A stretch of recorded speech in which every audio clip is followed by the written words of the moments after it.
We on? We good. Okay. Oh yeah. Everybody know what that means.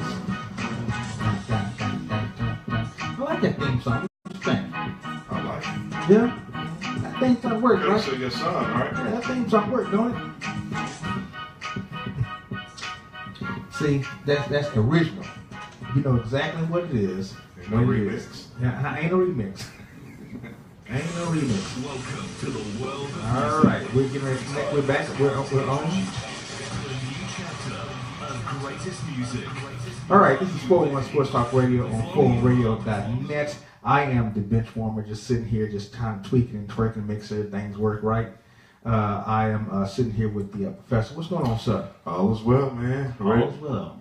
Let's get the ball rolling. I'm doing good, and another week ahead, another week behind us, another week right now. Right now, it is right now. Isn't it? Yes, sir. Yeah, it is right now. But all is well. Well, I do want to jump in and say that the Mavericks are playing tomorrow. First NBA game. I think the NBA season starts tonight, right? Yeah, it starts tonight with Houston. With Houston Golden Cleveland. State? Cleveland is playing Houston, Okay. and Golden State is playing. Who's Golden State I playing? thought Golden State was playing Houston. No, let's see something. You might be right. You might be right. I got NBA. I got NFL. Cleveland and Boston, and Cleveland and Boston. Yes. boy, that's gonna be a matchup. Yes. Cleveland right and off the Boston, top. and Golden State and Houston, Right. which is gonna be another good matchup. Marquee matchups to begin the season. Yeah, That's Yeah. a great way to start the NBA season. that is a great way to Get to start. see the stars right up front. Yeah. Yeah, so I'm looking forward to it. I'm Yes, looking sir. forward to the season getting started. It seems like the NBA season from thank you. It just I don't know. It just feel like the finals just They just ended. Yeah, they just started so Man, quick. The Yeah. off season went by Yeah, quick. there's no such thing as off season. Although they're telling us that DJ Smith is the real deal. Dennis Smith Jr. Dennis Smith, yeah, Dennis Smith Jr. I is the real deal. seen him in the preseason. Man, that dude is electric. He's got something. He's got something. Yeah, and, yeah, he ain't no joke. People are saying if he doesn't get hurt and he's in the lineup, in the starting lineup at least 25, 30 minutes a game, he's a rookie of the year. And this is over Lonzo Ball. So Yeah, he's got something. And I was listening to Mark Cuban, and he was like, he was top 3, on the list. You know, so as far as their draft picks, he was the third one. He was top 3. So it was like once he fell in our hands, we was like, great. they're looking at him as a cornerstone franchise player. He's very explosive. He has Russell Westbrook-like tendencies when it comes to attacking the basket. He's a good outside shooter. But he can leap too. Oh man, that dude got some Jump, hops. he can jump out the building. He got some hops. He can jump out the building. They're saying that he's going to get 7-foot centers, and his leaping ability is already over those centers. Man, you're gonna see a lot of highlight reels, sports in the top 10 moments for him if he keeps this up. But again, this is his rookie season, so he's up under a head coach who Carlisle is one of will- the best in the NBA. So Rick I Carlisle feel will good use about him. it. Yeah, Rick Carlisle will use him the right way. And I think one thing interesting about the Mavericks is they moved Dirk Nowitzki to starting center for this season. See, but you still got Norris Nolan. He will be coming off the bench, and he had no issue with that. I don't know. I still think you putting Dirk in a bad position. They also say they will be shooting the 3 a lot more. I mean, who is that? Lewis, Don Nelson. Don Nelson. Yeah, with Golden State. Yeah. They have exhibited at this preseason. But yes, they're doing Nowitzki at the 5. I think Barnes will be at the 4. Dennis Smith, I believe, will be the 1. The one. Yeah. Seth Curry is the 2, and I can't think of who the 3 will be. Wesley Matthews. Yeah. Yes. And so I think this is just a given scenario to where teams are trying to find a way to stay with the Warriors. Martez, I appreciate you stopping in, but he says that they will be able to score, but can't stop nobody. Right? Yeah, I mean, but that's all different between the Warriors. If you put the Warriors and Mavericks head up, the Warriors defensively are a whole lot better than the Mavericks. I'm saying, but in that the NBA period, NBA does not play. I mean, this day and age of NBA does not play defense. Well, this is not a defensive NBA. Well, It's all about offense. Yeah, but in the last NBA Finals, we've seen how Golden State stepped up defensively. Klay Thompson stepped up. Draymond Green, he's always been a defensive. Did they step up, or did LeBron just stop playing? I think the Warriors stepped up defensively from the previous year. Because remember, I don't think it's there enough about LeBron doesn't stop playing because, for one, he got tired in the fourth quarter a lot. But I think it's more so the Warriors stepped up defensively this year than they did. But there were certain. I mean, several plays to where you just saw Garnett just run down, and it looked like LeBron just runs away. Remember some of those plays where Garnett is coming in. Mm-hmm. You know, LeBron just kind of okay. I'm gonna go. You said this Garnett? way. I mean, not Kevin Garnett. I'm sorry, Durant. Durant. Kevin Durant. Okay, yeah. There were several plays we saw Durant just charging in. LeBron just actually walked the opposite way. I think that was more so KD's athletic ability coming into play as a 6'11", almost during a 7 foot. Yeah, but who's bigger, LeBron or KD? LeBron's a big old dude. LeBron is bigger, but KD is longer. Man, step in front of that dude. Step in front of him and take the charge. But you have to respect his wingspan. Kevin Durant's wingspan is sick. Step in front of that dude and take some type of charge, challenge the shot. And LeBron James was not challenging the shot at all. KD showed up, man. And he did. That's the very reason why Golden State signed him in the previous offseason before this one. But for the very reason. But LeBron, and now they won the title. But LeBron James, I'm going to say this again, LeBron James will not step up and challenge the shot. Well, now you got, and I think Cleveland just created them another super team with, Dwayne Wade. I mean, look at that lineup. You got Dwayne Wade, right. Derrick Rose, LeBron. I mean, look at that lineup. And Kyrie's gone, so he's put Boston. And you got Isaiah Thomas on that same roster. Yeah, look at the lineup. They just created another super team to stop Golden State. That's the whole goal. What can you do to improve your team to go back to the finals and beat Golden State in the 7-game series? And now the question is that the lineup you need to have? Well, see, so the answer to the question is number one, Dwayne Wade is not the player he was before. But the experience pays off. Experience does pays off. The other thing is Isaiah Thomas got this hip injury he's got to deal with. Yeah. So he's going to be the same player. Yeah. I mean, or is this? Are we looking at another? Remember Rajon Rondo? Rajon Rondo? Yeah. Are we looking at another type of player like that to where you're not what you was in Boston? I doubt that. I think with this lineup in Cleveland versus head up with Golden State, it's interesting. If everybody stay healthy, that's the key. It's going to be everybody stay healthy. Alex has joined in. What's going on, my daughter? How you doing? Yeah.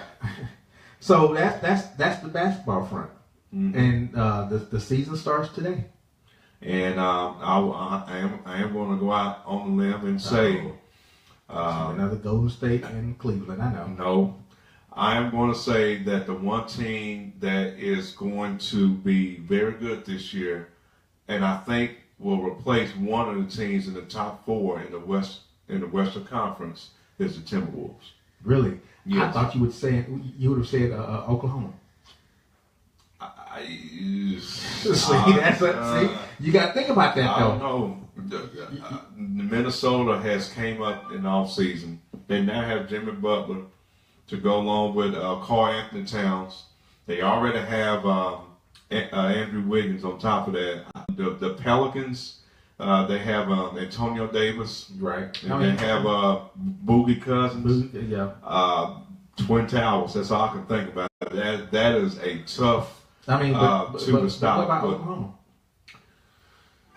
I'm more concerned about.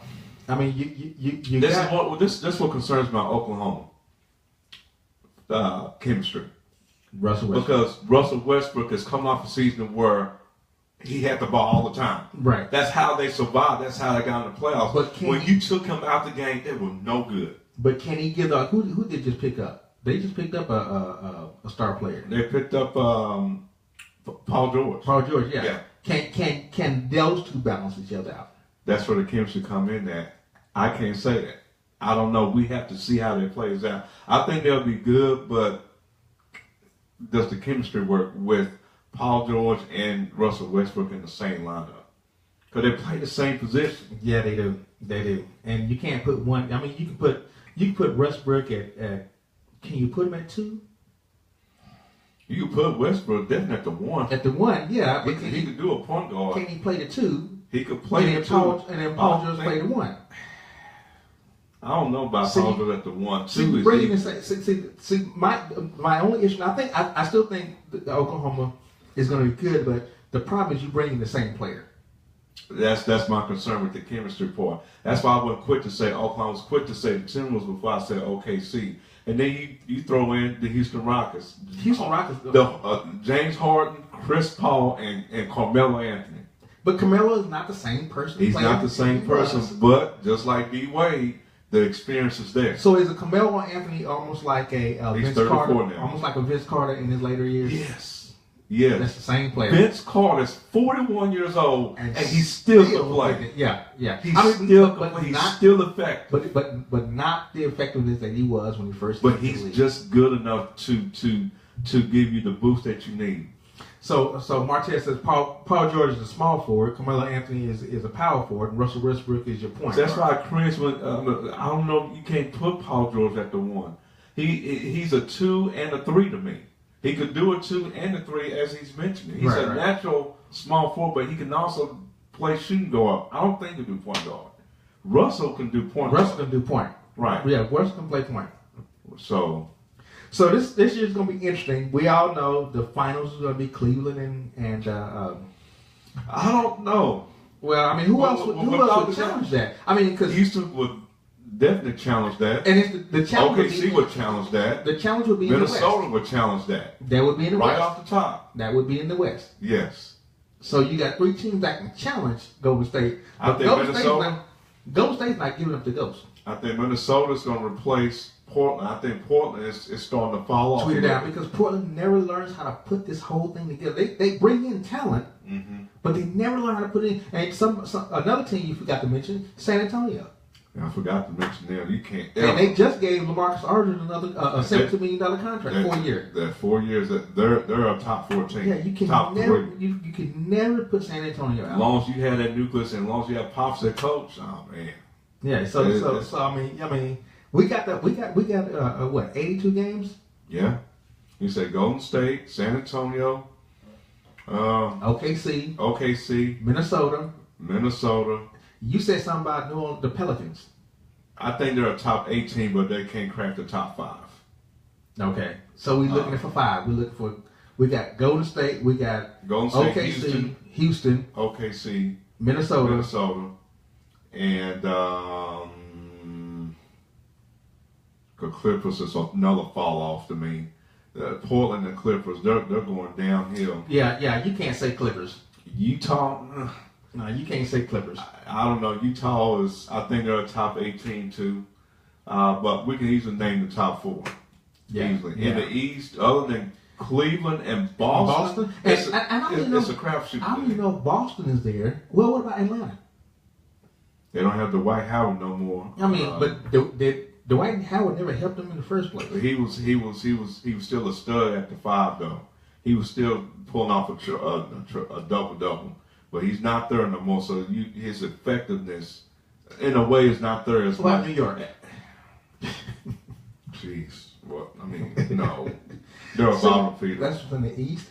All the East are bottom feeders. It's a crapshoot to me after Cleveland and Boston. And I don't even think Boston will be once they let and they have Kyrie Irving. Yeah, but who's the better star on that team, Irving or when you had Isaiah Thomas? Well, we can't call that because we have to see how Kyrie Irving plays in Boston. And we talk about chemistry. And then we can revisit that question. I can't say it right now. So let's wait to the first. I always with basketball season, I always go into December, and then after December, I go December, and then I go January, and then I go full dive into basketball season because these first couple of games, everybody's trying to fill each other out. Sure. Trying to get to where we need to Is it going to be good or not? Martez says Utah is going to fall off too. Did you guys forget that they lost Gordon Hayward? Yep. Gordon Hayward went to the Celtics. Yep. He went to the Celtics. So it's him and Kyrie Irving. But I still think that I think that Cleveland got the better part of the deal.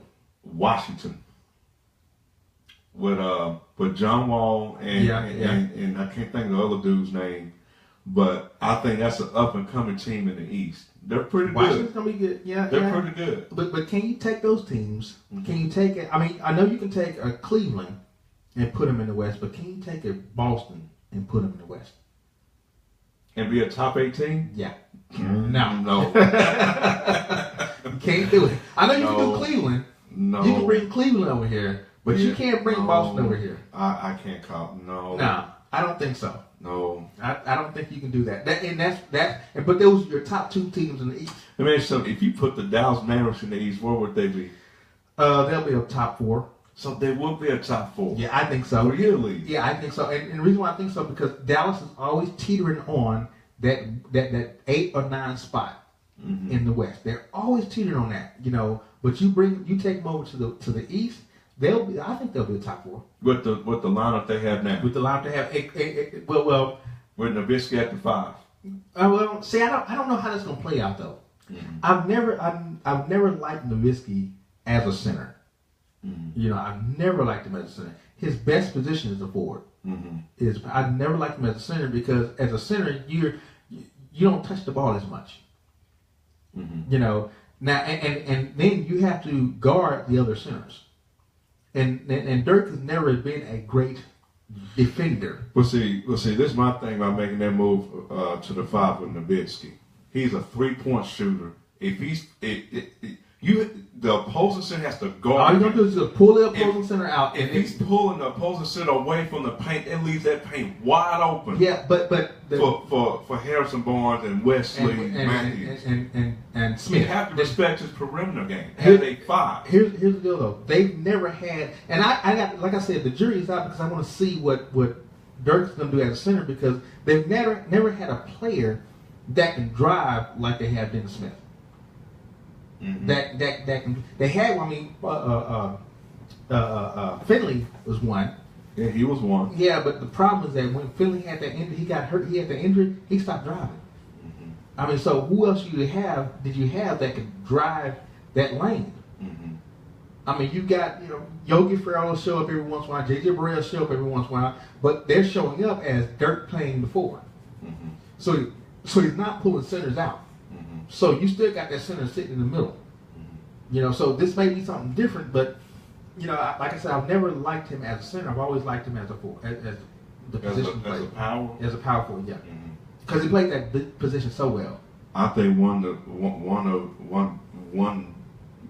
reason why they may have made that move. I mean, when you put him up against the likes of Draymond Green, he's gonna get killed. He can't keep up with him. He can't. He cannot keep up with Draymond Green. And that's the point I'm trying to make is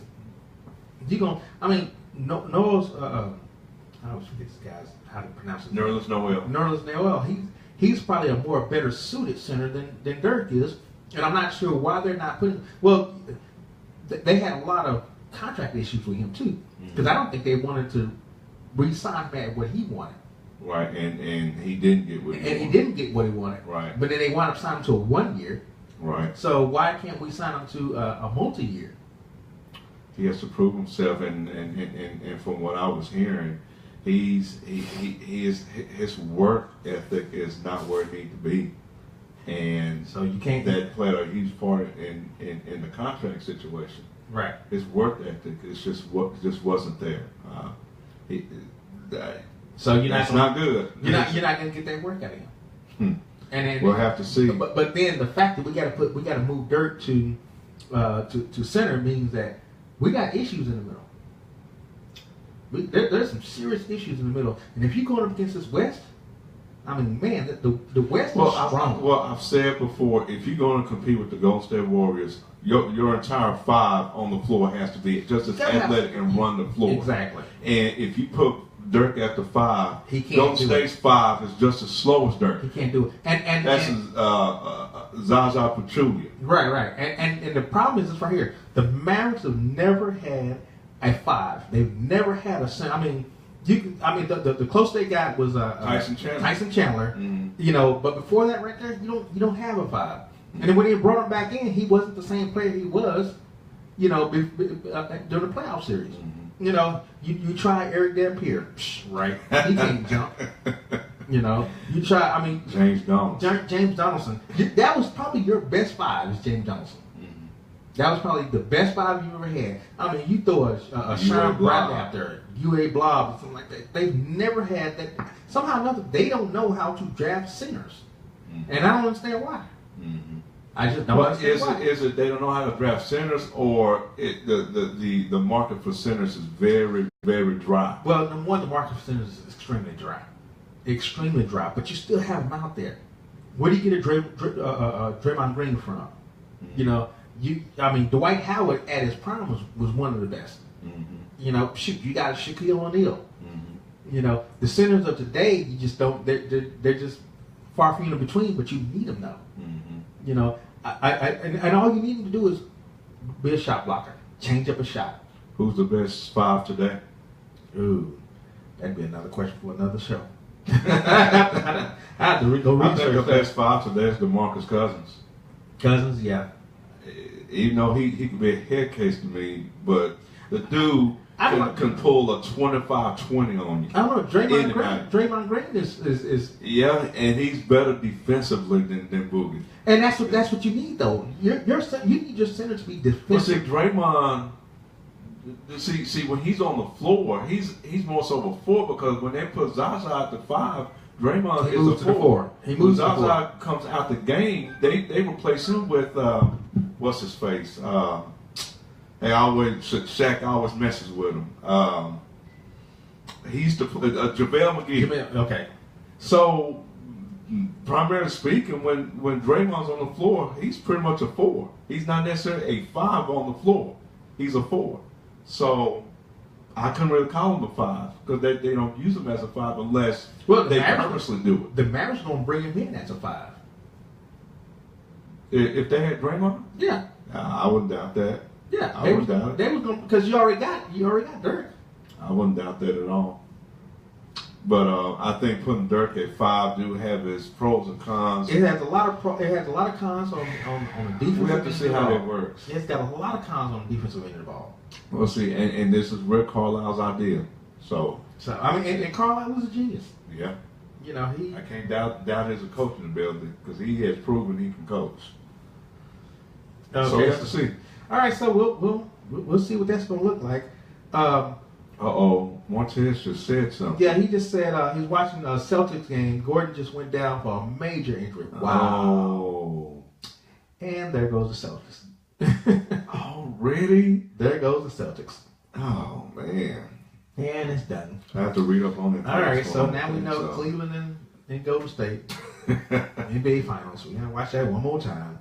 I'm interested in seeing the return of Kyrie Irving to Cleveland and see how that's gonna go. It's gonna be a bunch of booing. That booze all over the place. Yeah. But it's.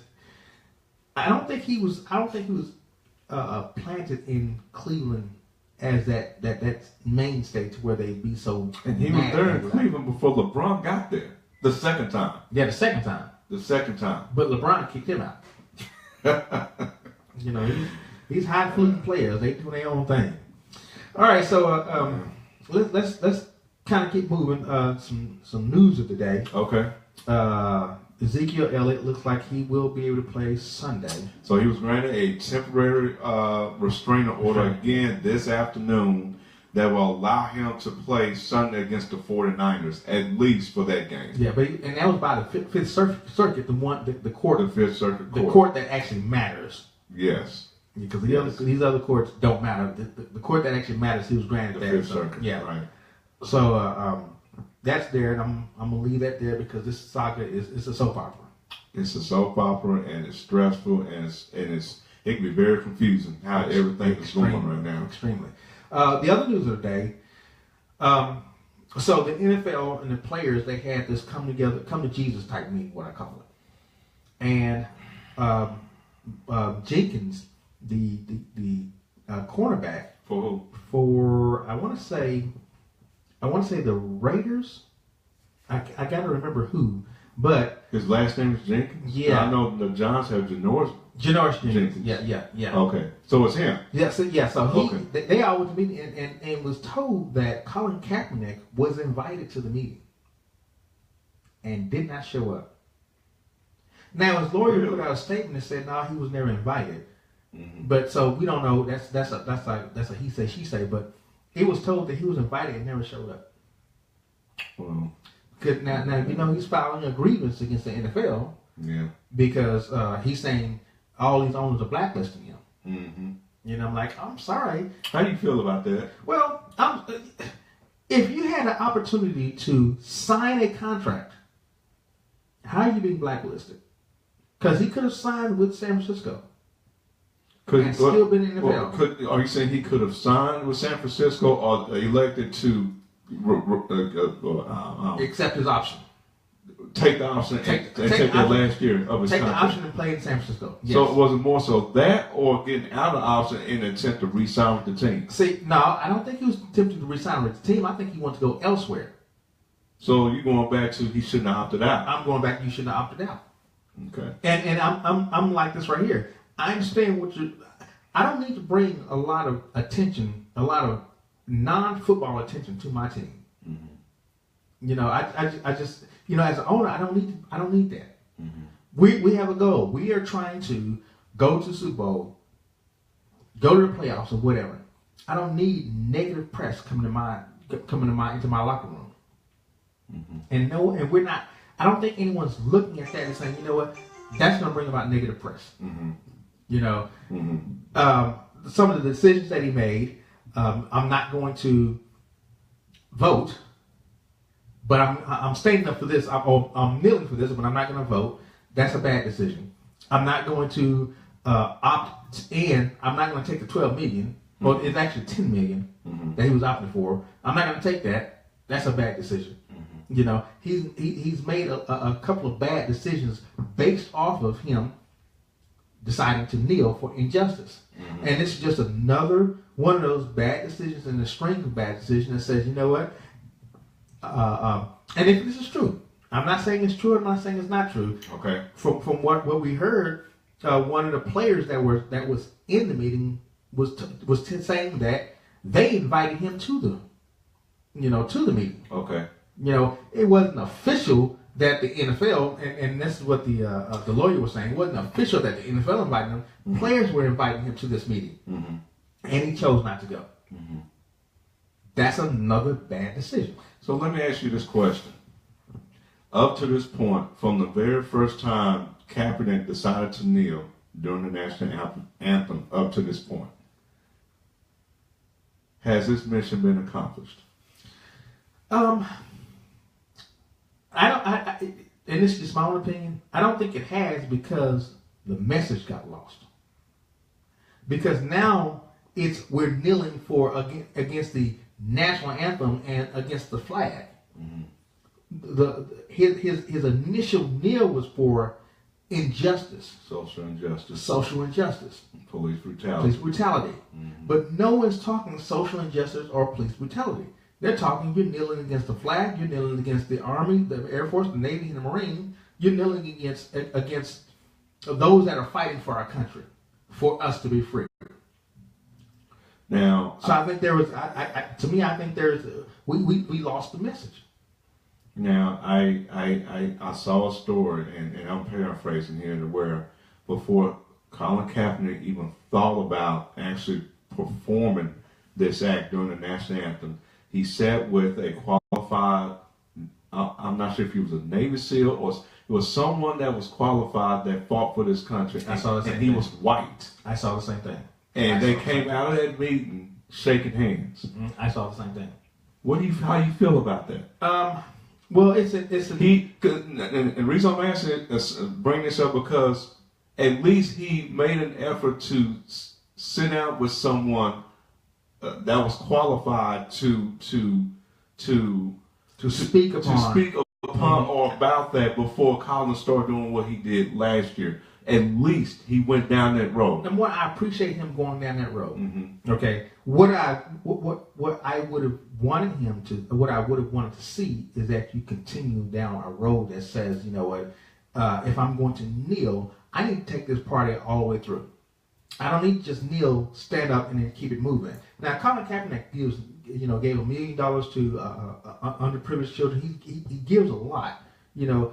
But it's almost like, okay, Lewis, I'm mad at you, but I'm going to fuss at somebody else, but I'm mad at you. Why can't I address my issues with you? And I think the kneeling addresses the issue, and this is where the whole thing kind of got out of whack. Is that we address the issues have been addressed with the American flag, and it's been addressed with the Army. Mm-hmm. But what are you really upset about? What's your real cause? Social injustice, police and brutality. police brutality. Why don't we go to, if you're in San Francisco, why don't you go to San Francisco Police Chief and say, hey, we need to have a sit-down talk because this is not working. Why don't you go to the officers of these different cities, make that your crusade, because then your message does not get lost. You know, and what you're not doing is you're not going to that route. As a matter of fact, you have disappeared off the face of the earth, so to speak. You speak every once in a while, but you're pretty much gone. So you're not even standing up. If you're going to stand up for social injustice, stand up for social injustice. Be a voice for social injustice. Don't just take a knee or not take and then step back and leave it alone. And to me, I think the fact that he actually said what the national anthem, the words of the national anthem, I think that's where the focus really became, because he said, well, you know, have you heard all the words of the national anthem? He said he's not going to stand for a country that oppresses black people. Okay, I'm sorry, but then you're going to put on a Fidel Castro shirt and parade his death and love it. I love Fidel Castro, but Fidel Castro oppresses people, period. So you're saying two different messages. And how can someone get behind those that are saying two different messages? Because you literally came out and said, yes, I like Fidel Castro. But he is an oppressor of his own people. Okay. So I mean, not sure what side of the coin you want to go with. So, mission not accomplished because you felt like the message got lost. I felt like the message got lost. Now, the other thing is, I think the NFL is trying to bring the message back around about. That's why this meeting was held today. They're trying to bring this message back around about police brutality and social injustice. I don't think we'll ever. Police brutality is not even put on the table anymore. Not by the NFL. You know, not by the players that are kneeling. And if they want to trump social injustice into the whole police brutality, I guess we can do that. But police brutality is not on the table. Okay. And I think that's what we're missing. Okay. We're missing that whole police brutality. Because that's when this whole thing started. Because Black Lives Matter came out about police brutality. And that's getting pushed in the back. And I think we as black people, I think we are helping it get pushed to the back. We don't put that out on the front. We keep that in the back and we say, oh, social injustice. Heck, social injustice is going to happen, you know, for the next 200 years. Because whether we're social injustice toward another race or toward our own race, it's still social injustice. And it's still going to go on until we all die. We can't get rid of that. One other question. We may have revisited this last week, but it's just to top this off. Do you believe Jerry Jones put the Cowboys in a difficult position based upon his command last week, especially the African Americans on the team? All right, this is going to get a interesting comment because I don't think he did. And the reason why I don't think he did is because these players already decided not to in the first place. Because what? Because they've already decided not to. They already decided, I'm going to stand for the national anthem. But That decision was already there. The fact that he made that comment in the aftermath, in the aftermath of them already deciding we're not going to do anything, I don't think it deterred any African American player on that team. But do you think his comment was an indirect message saying you can't exercise your rights as a U.S. citizen? I don't think so, and I'm gonna tell you why. And we kind of talked about this last week. I have an employer, and my employer has an employee handbook, and I need to follow those guys. Now, those guidelines of that employee handbook. Okay, when I go to my office, I'm not at my office trying to be political. So I'm not at my office talking about, I'm not working because Trump A, B, and C. Because I'm not at my office. I have a job to do. So when I get to my office, I'm going to do my job. If I want to, outside of my office, have a political stance, I have every right to do that.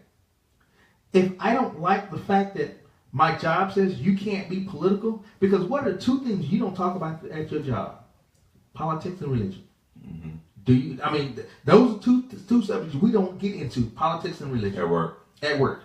So when these players come to work, it's not about politics. It's not about religion. It's about, there's a job. The workplace. The workplace. When you go to the workplace is training camp.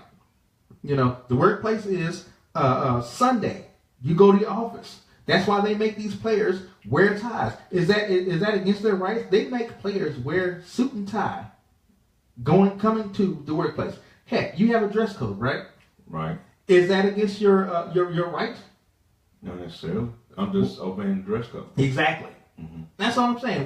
I think we're taking this thing too far. So I don't believe that he alienated. And this whole thing about, and I know y'all getting ready to jump on me now, about Massa Jones, a slave owner. John Wilder Price. Right. I'm sorry. If I'm making a couple of million a year, I would love to work for Massa Jones. Because I'm making millions a year. I get vacation time, like a month vacation time. I'm still getting paid making those millions for that vacation time. I'm good. Because I'm making more money than I'm making now. If you call him a slave owner, then everybody who owns a company is a slave owner. Everybody who owns a company got employees is a slave owner. Because we're not making as much money they're making. And when you got to wait for the next raise. If you get a raise. And when you get a raise, it's $1, $1.50, $2. It's little raise. It's not. These players go from the age of 19 to 20. They go 4 years. And at 4 years, they're considered that's payday time. Because you're going to make more money than you made over those 4 years. But he's a slave owner. Now, if you're a slave owner, that means that you can't leave your company. When you leave, they're going to come get you, bring you back, and whip you.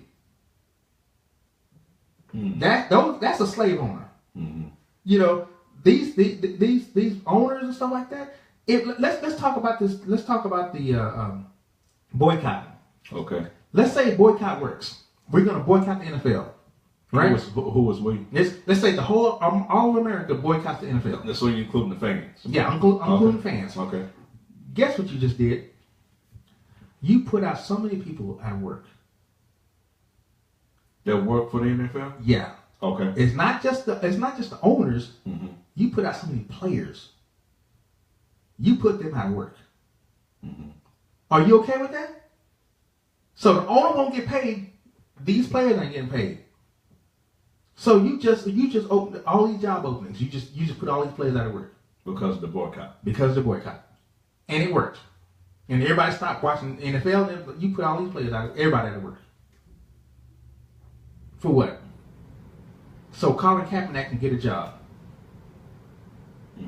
And he ain't gonna get a job because we're all boycotting. So ain't no owner gonna say, well, we need you here now.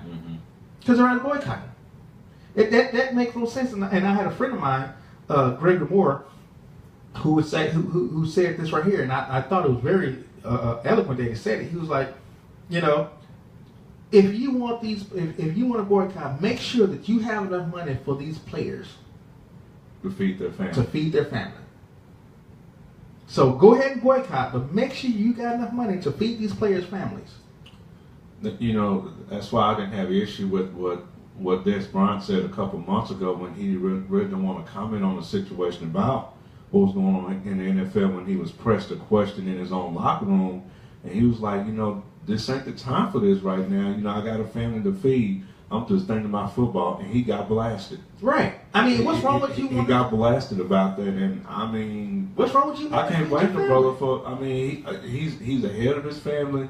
His priority, his job as a man is to make sure his family is taken care of. That is in the Bible. Your responsibility is you have to be financially secure for your family. You can't okay, let's say let's say where you work at decided, okay, you know what, you can't wear tennis shoes no more in your job.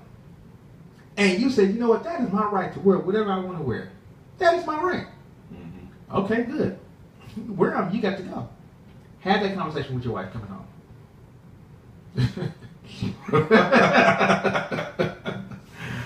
ain't no good conversation, is it? No, it won't be a good one even. The minute I walk in that door, it won't be a good conversation. Brandon, why you doing? What you doing home? It's 12 o'clock. What you doing home? Well, you know, I want to exercise my right to wear tennis shoes, and you know, they fired me. Oh, really?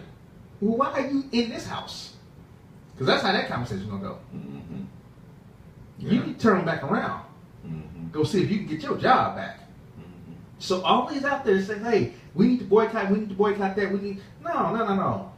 Just let's put some reality to it. Because you're not gonna boycott your job. Because I know you have some things that you at your job that you want to do you can't do. Mm-hmm.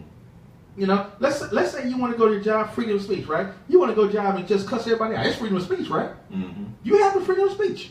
Yeah, it's the country consequences. Right. So I'm going to cuss. I don't like something to cuss my boss out. You got to go. Now, is he a slave owner for making you leave for cussing them out, or cussing anybody out, or walking down the hall just cussing? Yeah, man, F these folks, F these people. So that's freedom of speech, right? Mm-hmm. But you're also violating the code of conduct. Exactly. And so, I mean, my whole thing's are here. If you want to change a system, you got to understand the system first. Mm-hmm. You got to be in the system first, mm-hmm. and you have to be a product. You have to be a leader within that system to be able to change that system. You cannot change that system not being a leader within the system. Mm-hmm. And walking out is not making you be a leader of the system. Mm-hmm. That's just those are my thoughts. You know, I was thinking about this weekend, and your voice was in my head, and all I could hear was, it's not real about the white on black crime, it's about the black on black crime. Right. And you keep saying, if we just address ourselves first as black people, take care of your home first. If we find a way to start talking about how we're going to stop this black on black crime while we're on the subject of white on black crime, what about us? Right. Take care of your home first. And that resonated in my mind so much this weekend as I was continuing to see this stuff, this anti-stuff on TV. I'm just sitting up here saying, Cynthia keeps saying, what about the black on black crime? Mm-hmm. We ain't even talking about that. Because it don't matter, because it's not we don't make it an issue. We don't put that on the forefront and say, this is an issue, black on black crime. And when I mean black on black crime, I don't mean black on black violence. I mean, that's part of it. But I mean black on black crime where you work for a black employee who pays you little pennies on the dollar. That's black on black crime. You have a business and you go to another black business who says they don't want to give you the opportunity to win their business, but they want to go over somebody else to a white company and give them the opportunity. Or you get the opportunity and you do somebody wrong. That's black on black crime. We don't talk about that right there because that's just too much hitting home. Let's talk about being right. Being right says take that log out of your eye before you start looking at a speck in somebody else's eye. Mm-hmm. And we don't do that. We want to go and point the finger at everybody else, but we don't want to point the finger at ourselves because no one's listening. No, we got to listen to ourselves first. Mm-hmm. Before we start dealing with anybody else. Take care of your home first. Mm-hmm. I mean, because the truth be told, heck, slavery was created by us. The tribes was putting people in slavery. Was enslaving people. Heck, Joseph's brothers sold him into slavery. You know, I'm sorry, Cain killed Abel. We can go all the way back there, and we got to realize His own brother. Yeah, his own brother. We got to realize we are so detriment or so deterrent or violent to our own people that how does anybody else gonna listen to us? Mm-hmm. It was one point. I mean, if you look at we go history, you look at the Black Panther Party. You know who infiltrated the Black Panther Party? It was the government, but what the government used? A black man. Mm-hmm. To go in and guess what? That black man was willing to go in and infiltrate the Black Panther Party.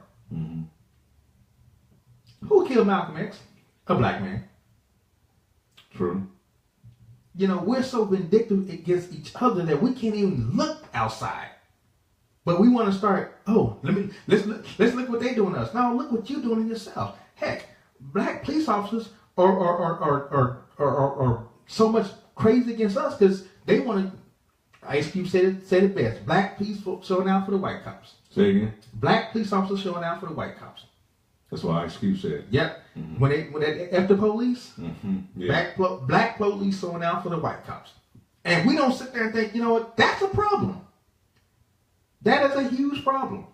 Mm-hmm. You know, and even in this situation, the Colin Kaepernick situation, you have the right to your opinion, mm-hmm. but your opinion can get you slandered because if it doesn't go against what our opinion is. Mm-hmm. I mean, we can get railroaded. Well, you know what? I don't think he should have done that. And guess what? I got 800 emails saying you wrong. You must be a Uncle Tom too. You get called so many things. Mm-hmm. Why? Just to have your opinion. Mm-hmm. You know, like we're not together ourselves. So how do we expect somebody else to look out for us if we can't look out for each other? Mm-hmm. And I can't argue that. So, you know, I can't argue that. So that's where we are now. Oh, yeah. Did you see when the owners met today, the NFL owners, there was a couple of protesters in the building, yes, heckling Jerry Jones? Yeah. Did you see the video? I didn't see the video. You need to see the video. I didn't see the video. You need to see the video. You need to see. So what was going on? So as someone had a cell phone out, of course, social media. And Jerry Jones was just entering the building. He was escorted by some men. Mm-hmm. And as Jerry Jones was approaching the conference room, you had a black man. He was holding a board. You're going to see the backside. He had a baseball cap on, and he was just shouting about the reason why a black man should be kneeling for the national anthem. And the black man was shouting about the police brutality that was going on in Missouri, that was going on in Minnesota, mm-hmm. and so forth. And Jerry, he froze. He actually stopped. And listen, right? I heard that. He stopped his path to the conference room. He literally turned around and faced the man and stood there at least 60 seconds listening to him. And then somebody kind of pat him on the side like, let's keep it moving. Let's keep it moving. I heard he sat there and listened to him. Mm-hmm. And that's what I say about when you judge somebody you don't really know, you're wrong.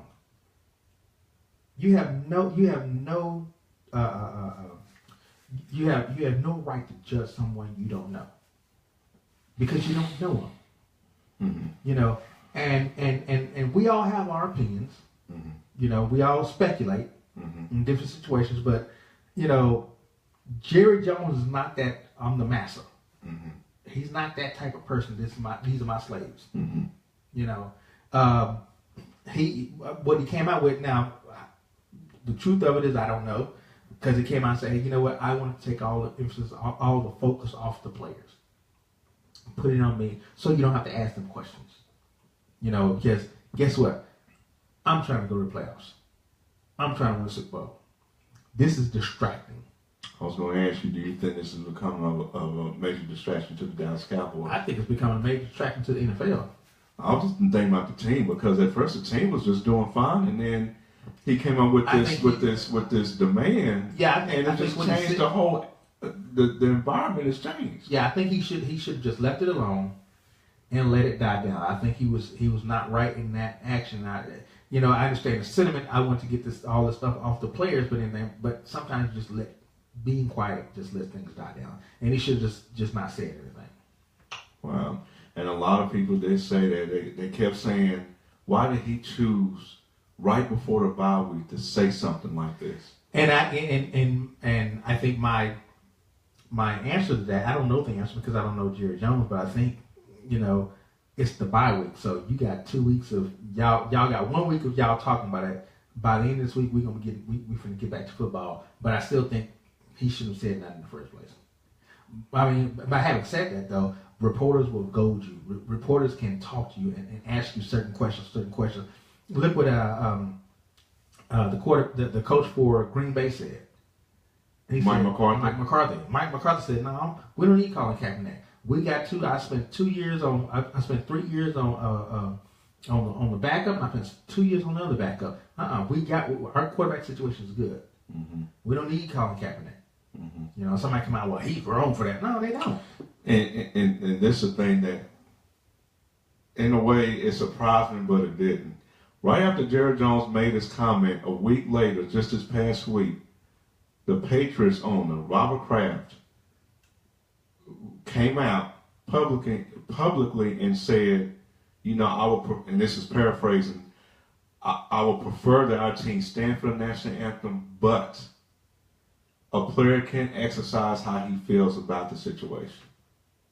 He said that. Yeah, and he did not do what Jerry did to his team, but Kraft pretty much said, if you feel the need to express yourself in that manner, go right on ahead and do it. So let me ask you this question right here. What is this? The whole meeting, NFL and players. What is this? What is that about? And how do you move forward based off of this meeting and the talks? Because I've heard some of the talk. All the players came out and said the talks were really good. Yeah, that's all I kept hearing. It was a very productive meeting, but they won't go into detail and rightfully so. Right. Social media is a beast right now. Yeah. Any little thing that comes out, it's gonna blow up right about now. But here's what I've always said. And I'm only talking to blacks. We are so non-forgiving. So non-forgiving. We're so non-forgiving. I'm gonna put it out there. We're so non-forgiving to a white race. So non-forgiving that regardless of what they do, we still won't forgive them, and we still feel like we have the right to exercise our anger. So basically, you're saying, are you going back to the ones that how can I say this, that all they're so fixated on what happened back in the slavery days, that nothing that a white person can do will change the black person's mind, because they're so fixated on what we went through back in the slavery days. I'm going there. Okay. And nothing. I mean, they won't let it go. They won't let it go. They just will not let it go. And I always say this right here, and I'm gonna put on my preacher hat. I always say this right here: if Jesus Christ can forgive you, who is the most perfect person in the world, and we screw him over on a daily basis, consistently, every single day. That's why we have to repent for our sins every single day, and we want him to forgive us. Why can't we forgive? That's good. That's good. Why can't we forgive?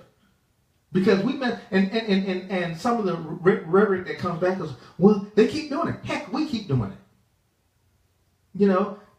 Yeah, police brutality exists. Yes, racial equality exists. All that stuff exists. That's the feedback you got because they keep doing it. Yeah, but we every single day, you cannot go through one single day without sinning against God, against Jesus Christ. You cannot go through one single day without doing it. There's nobody on this planet that has gone through a single day without sinning. That's true. Nobody. That's true. Because if you did, you'd be perfect. No, you're lying. You're lying, right. And that's a sin. So why is it that we can't forgive? So you can't give me this, well, they keep doing it. Well, we keep doing it. And Jesus Christ forgives us every single day. What makes us better than him? That's true. Nothing. We are lesser than him, and we decide we have the right to not forgive. I've always said as Christians that I never understood, and this goes to me, this goes to anybody. I never understood why we keep giving power to something that's already defeated. We keep doing it. I could probably answer that question. And because it gives us something to say. Some people love being of the world, and some people like attention, and some people like to be victims. But it does go back to lack of forgiveness. Mm-hmm. And as we continue, if we continue to show that type of spirit, we will never heal. Never. This world will never heal. It's almost like the thing I always give about my scar on my eye. If I kept scratching it would have never healed. And I think we consistently scratch. We got to bring attention. This guy, what if Jesus Christ did us the same way? I think this is one of the main reasons why you see preachers, and mainly the ones right here, keep saying, especially Pastor Tony Evans, we have to bring the kingdom down from heaven. And if we have the kingdom here on earth, we wouldn't have these issues. All of us don't have a kingdom mindset. We don't. And that's a problem. That's a problem. But it's written in the word that many are called but few are chosen. Right. That's already written. Narrow is the road less traveled. Most people will go toward the crowd and roll with the crowd. But those folks that's going on this road right here, there's not a lot of people on the road, that's the one you need to go on. But it's too many people that want to be of the world, follow the world, do what the world is doing. Be entrenched in the world. Because your time is here in the world. Mm-hmm. That ain't my time. My time is on the electric road right there. I've always said that the one thing that can really put a dent in the NFL, as king as the NFL is, the one thing that can put a dent in it is division. And right now, it looks like we're going down that road where we're getting ready to see division amongst powers of the NFL, and that's not good. I'm gonna tell you why that'll never happen. We've had since my lifetime, actually, we've had 2 strikes: the '83 strike and the '87 strike. I remember the '87 strike. Yeah, the '83 strike didn't last as long as the '87 did, but then the '87 strike brought in what they call replacement players. Oh man, that was sick. That became the event of Plan B players. That became the event how painful it was to see replacement players on the field. I don't know, the Cowboys are still winning, so I'm fine. Kevin Sweeney and all that was good. Oh man, it was pathetic. But what happened is the owners decided, if y'all want to not get paid, the reason why the strike ended, because you ain't getting paid. It came down to money. It came down to money. That's why. We can holler division, but if your pocketbook is affected, what's she gonna do? You go work at Home Depot or something like that. Mm-hmm. But Home Depot ain't gonna get you nowhere. Ain't gonna get you nearly your lifestyle, because you created a lifestyle. So that's why I don't think it'll go so far.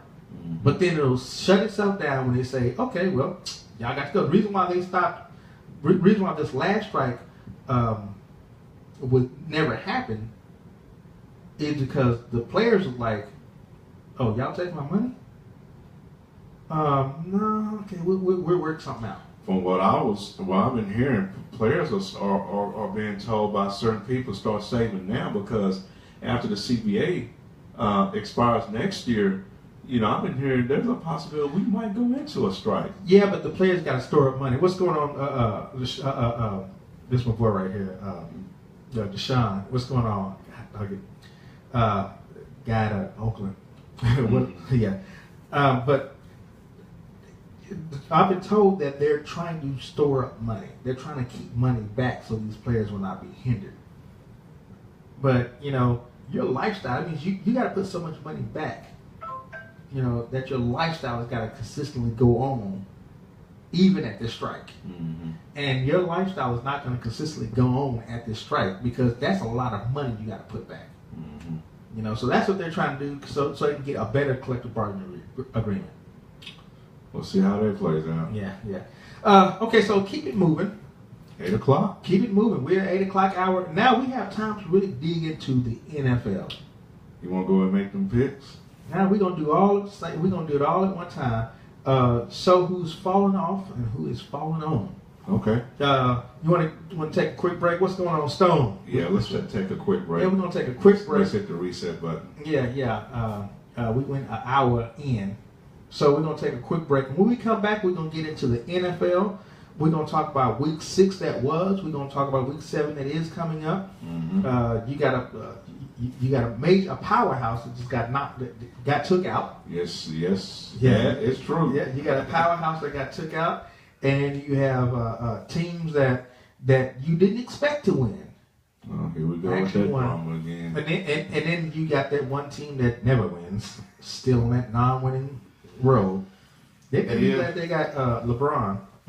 Yeah, we'll talk about it. All right, we're going to take a quick break, and when we come back, we'll come back to the NFL. This has been 411 Sports Talk Radio on 411radio.net. I am the Big Swarmer, sitting here with the professor, and when we come back, we're going to get into the NFL. And we was already in the NFL, but Get deeper into we're it. going to dive into some games. Let's roll. All right.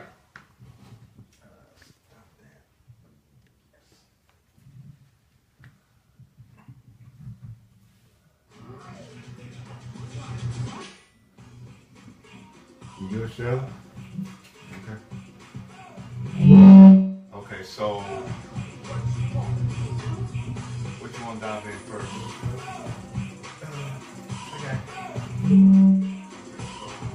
So I got Week 6 right here. Games of Week 6. So,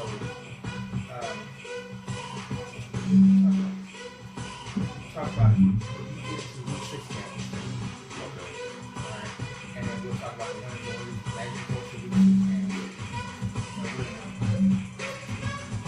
So as you go to Week 6 games, you're going to go to the game that correspond. Well, no, let's dig into Week 6 games. Alright. Philadelphia, Carolina. Which is this Thursday. That was Thursday night, right? You You got the scores?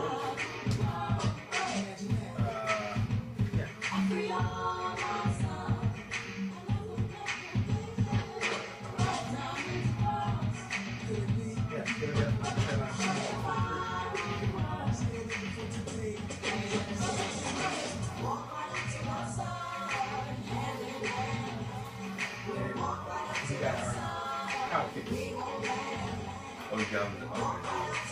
Then you got the stats of who's up. Yeah.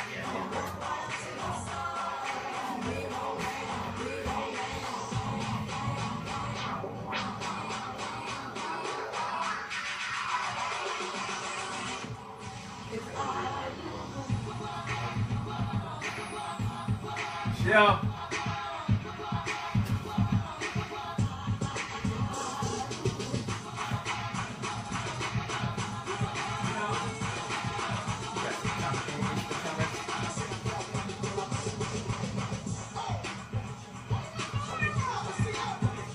Shelly.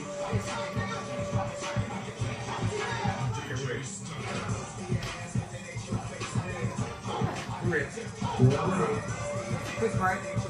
Yeah, we just had to go.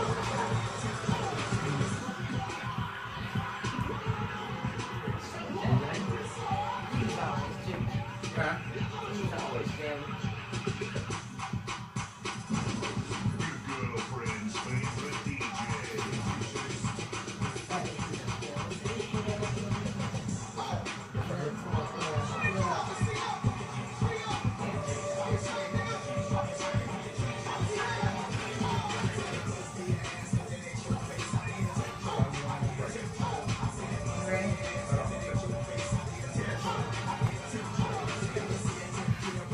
Okay, well, yeah, we're gonna break right now.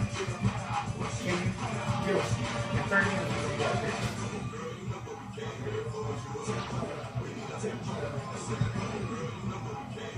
But if not, we still get it. If not,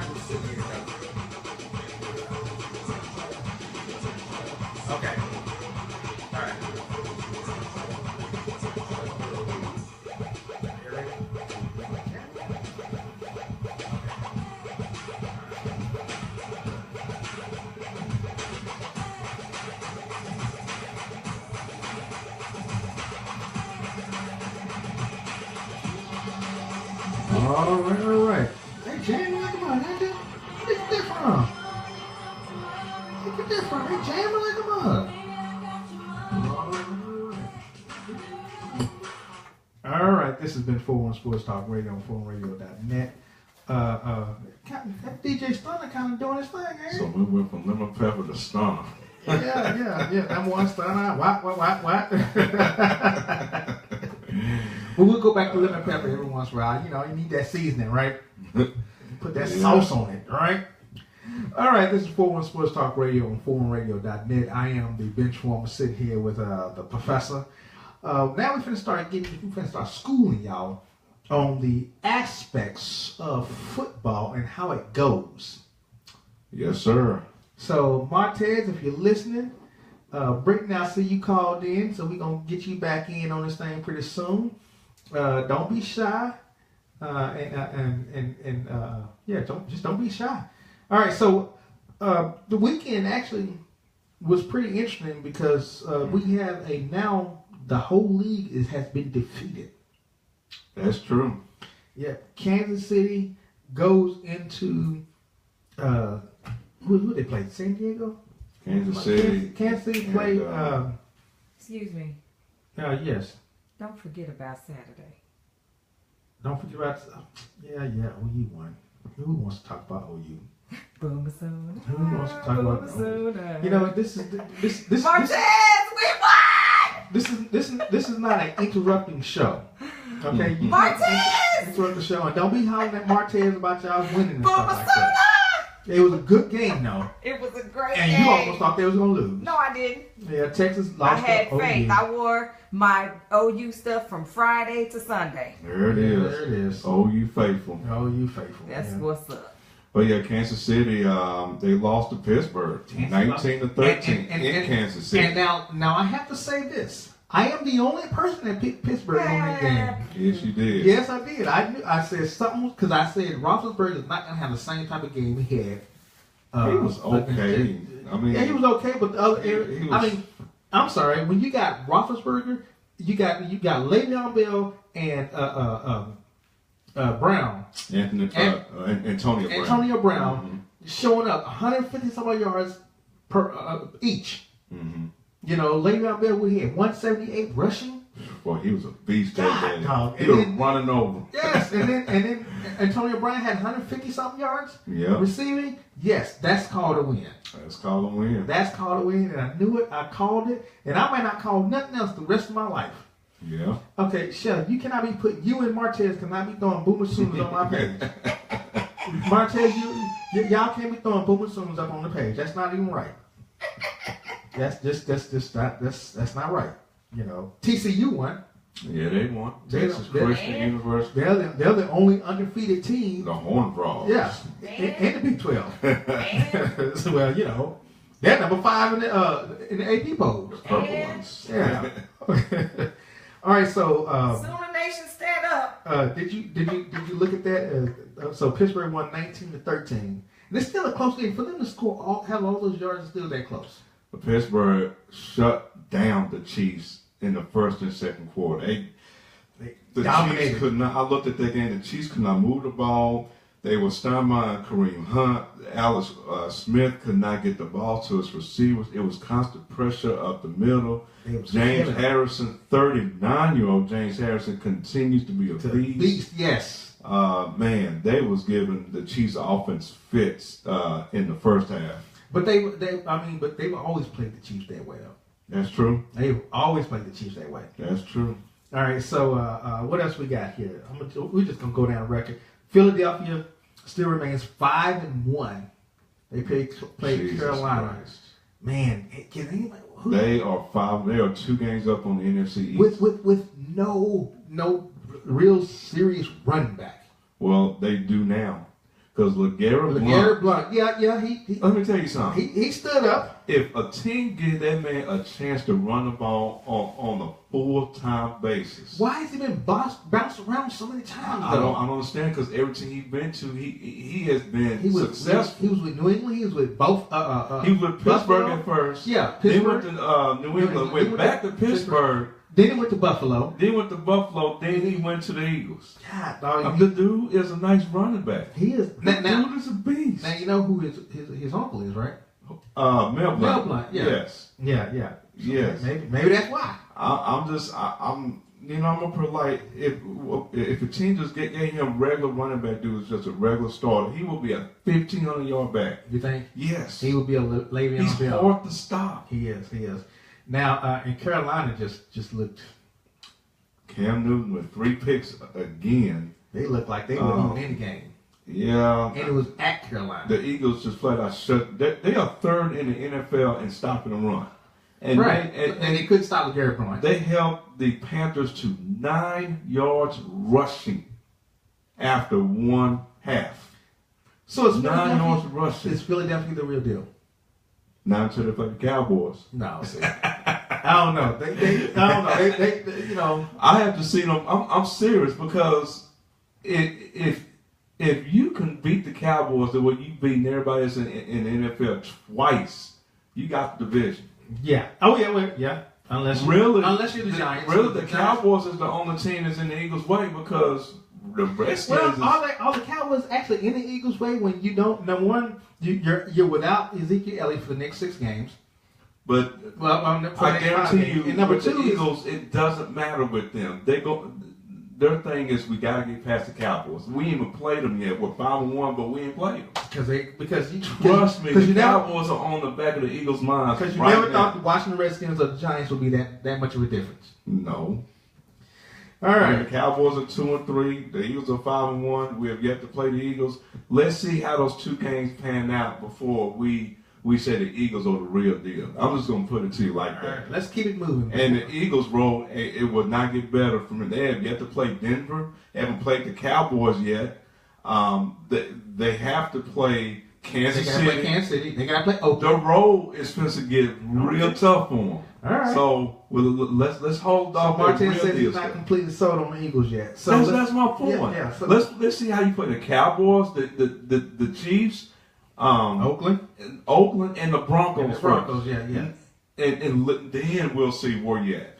Because remember they had to start last year and they failed. And they fell down. You're right. They failed. Yep. So we'll see. All right, so let's go to the Boring Bowl. One of the Boring Bowls this weekend. The Bears versus the Ravens. The Chicago Bears beat the Ravens 27-24. Jordan Howard had 168 yards rushing in the game. That's the real deal back right there. Yeah, he was that way last year too. He's good. But Trubisky is a nice quarterback too. Yeah, and he's coming along just a little bit. It's just a second game, but you can see what type of quarterback he's capable of being when you give him But a playing time. it's okay. So I'm gonna go to Baltimore. He's better than Mike Glennon. Oh yeah. Let's just say that right now. Yeah. But I'm gonna go to Baltimore. Are we giving Baltimore too much credit? Joe Flacco's really fell off, Flacco is not necessarily the quarterback he was, and I don't know. He has lost his confidence, and I don't know what caused that to happen. Now he has had a nagging back injury throughout the preseason. I don't know how much that plays into effect, but he's not playing good ball right now. I mean, and then the other thing is Baltimore. Your big running back is Alex Collins, and who is that? So their offense is not necessarily there. The defense is not what it used to be. I mean, his It's receivers are Jeremy Macklin and Javarius Allen. He's a running back. Javarius Allen is a running back. Yeah, he is a running back, but he's your top receiver. That's sad. How is your running back your top receiver? This Mike Wallace is opposite Jeremy Macklin in terms of their receiver set. So yeah, this is like the Kansas City Chiefs 2 or 3 years ago when Alex Smith didn't throw a touchdown pass to a receiver. Well, have times have changed. now it's totally different. Yeah. All right, so let's move forward. Another boring team, not a boring bowl. The Cleveland Browns are now consistently they're 0-something. Now they're 0-6. And I'm sorry, Deshaun Watson is the real deal. Let me tell you something. Deshaun Watson is the real deal. Hear what I'm about to say. Deshaun Watson is leading the NFL in And touchdown passes. Yes. You hear what I just said? Yes. And he didn't even start the season. Deshaun Watson is and this Houston team, even though you don't have J.J. Watt, this Houston team is looking good. Now I'm getting questions at the job about Deshaun Watson. Just take a while. Guess what this question is. Let's see if you can guess it. The one question that came up when we start seeing how good Deshaun Watson is. He another Dak Prescott? You close. Is he better than Dak Prescott? Tweak it around. Is who's better, Dak Prescott or Deshaun Watson? Who would you want? Okay, I'm gonna give you a brownie point for that. The question right now is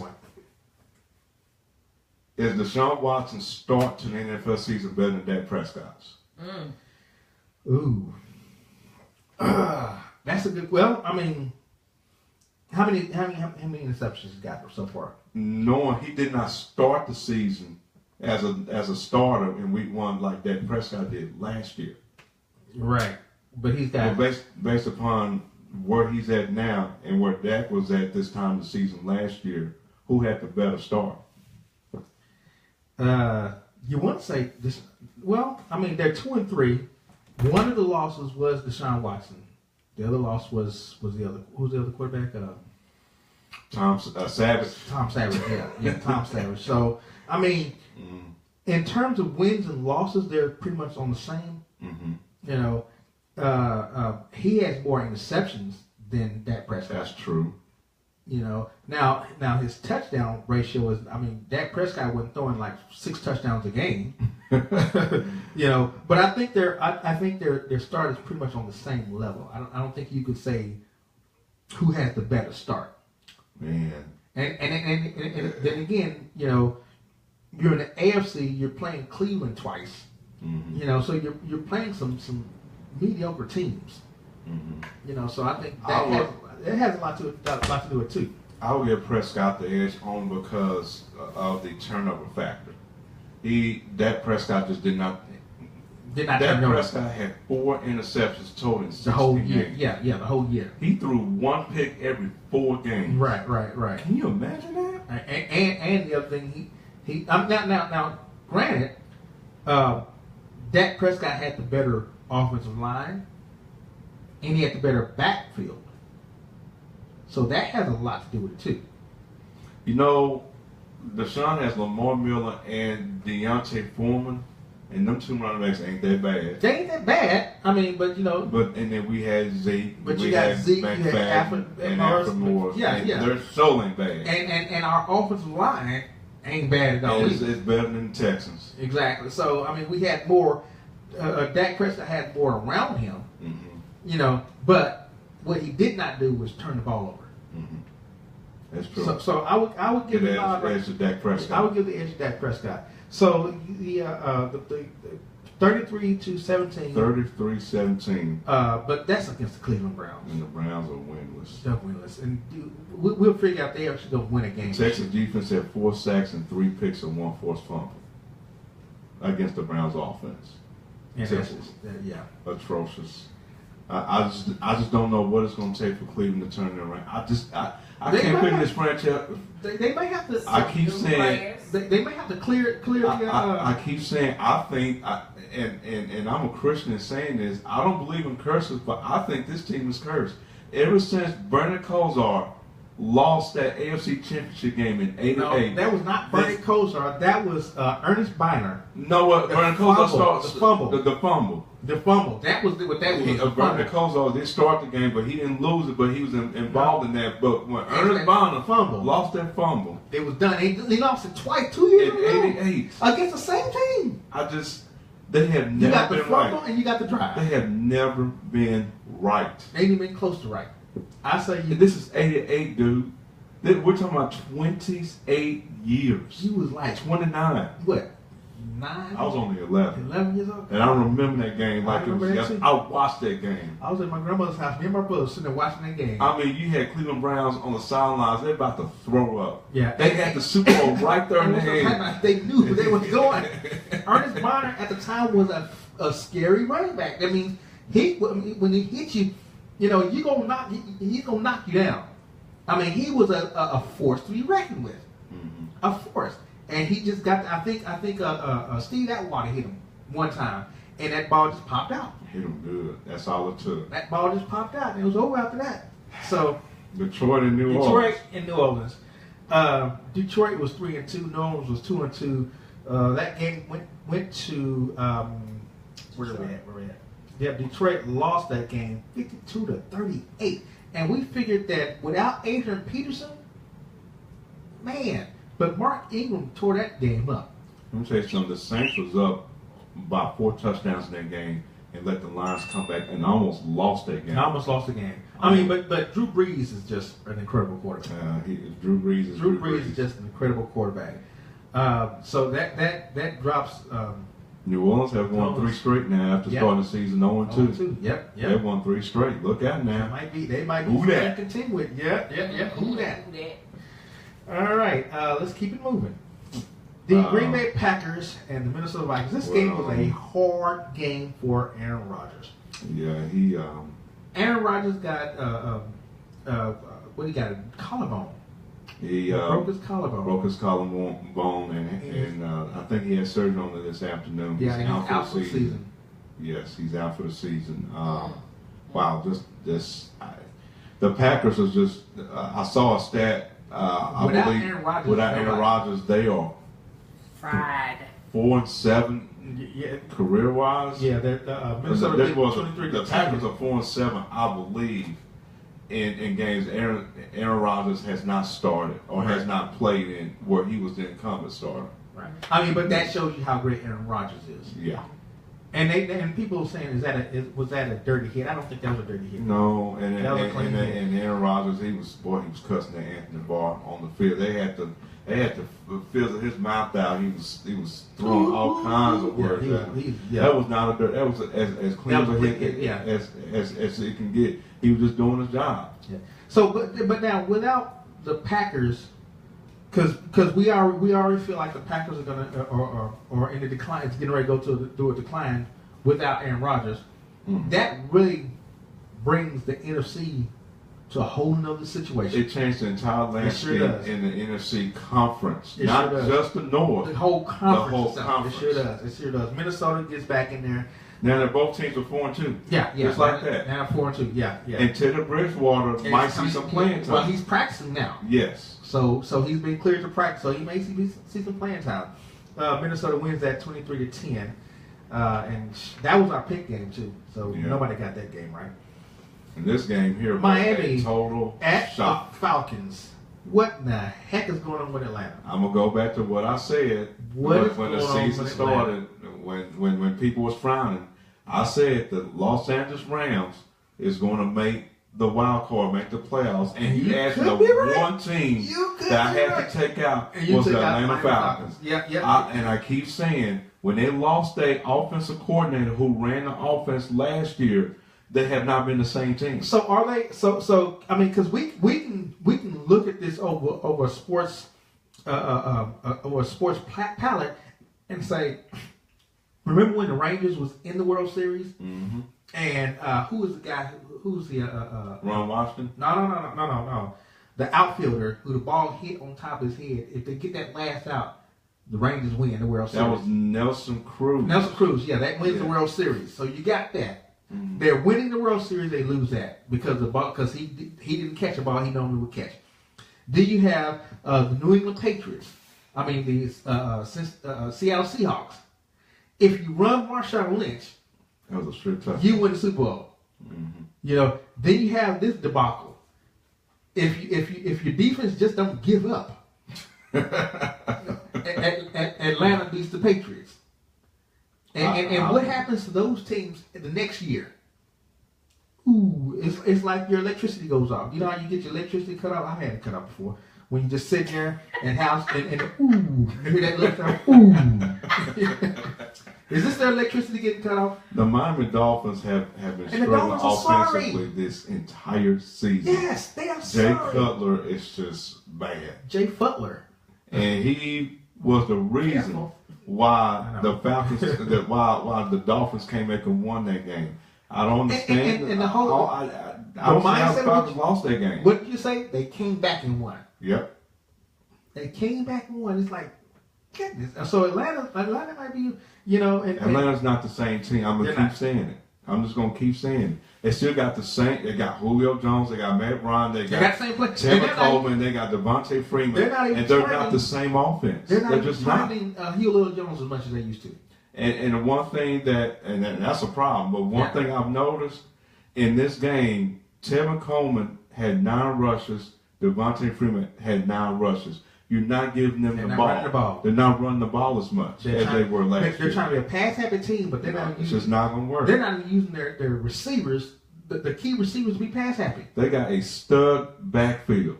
And Coleman and Freeman, they're both Pro Bowl running backs. And just can't get it up. And you're not giving them a chance to close the deal. I'm sorry. Y'all silly. That's him. I'm sorry. Keep it clean, bitch, Warmer. Keep it clean. Let's keep it moving. What you saying? Stud back. I think Miami won 20. It's 2017. 2017. Yeah. So Miami is 3-2, and so is the Falcons. Yep. All right, the New England Patriots and the New York Giants. Controversial call at the end of the game. Yep. Was that a touchdown or not? Are we going back to the Dez Bryant fiasco with that? Yeah, because that was that a touchdown. That was a touchdown, but it was not. It was called a non-touchdown, right? Why was it? Because he made. They said the football moved. He moved. They said a slight move. Did you see it move? It's slightly no, moved. They actually but because the ball moved doesn't mean you lost possession of the football. They actually came back and said that was the wrong call.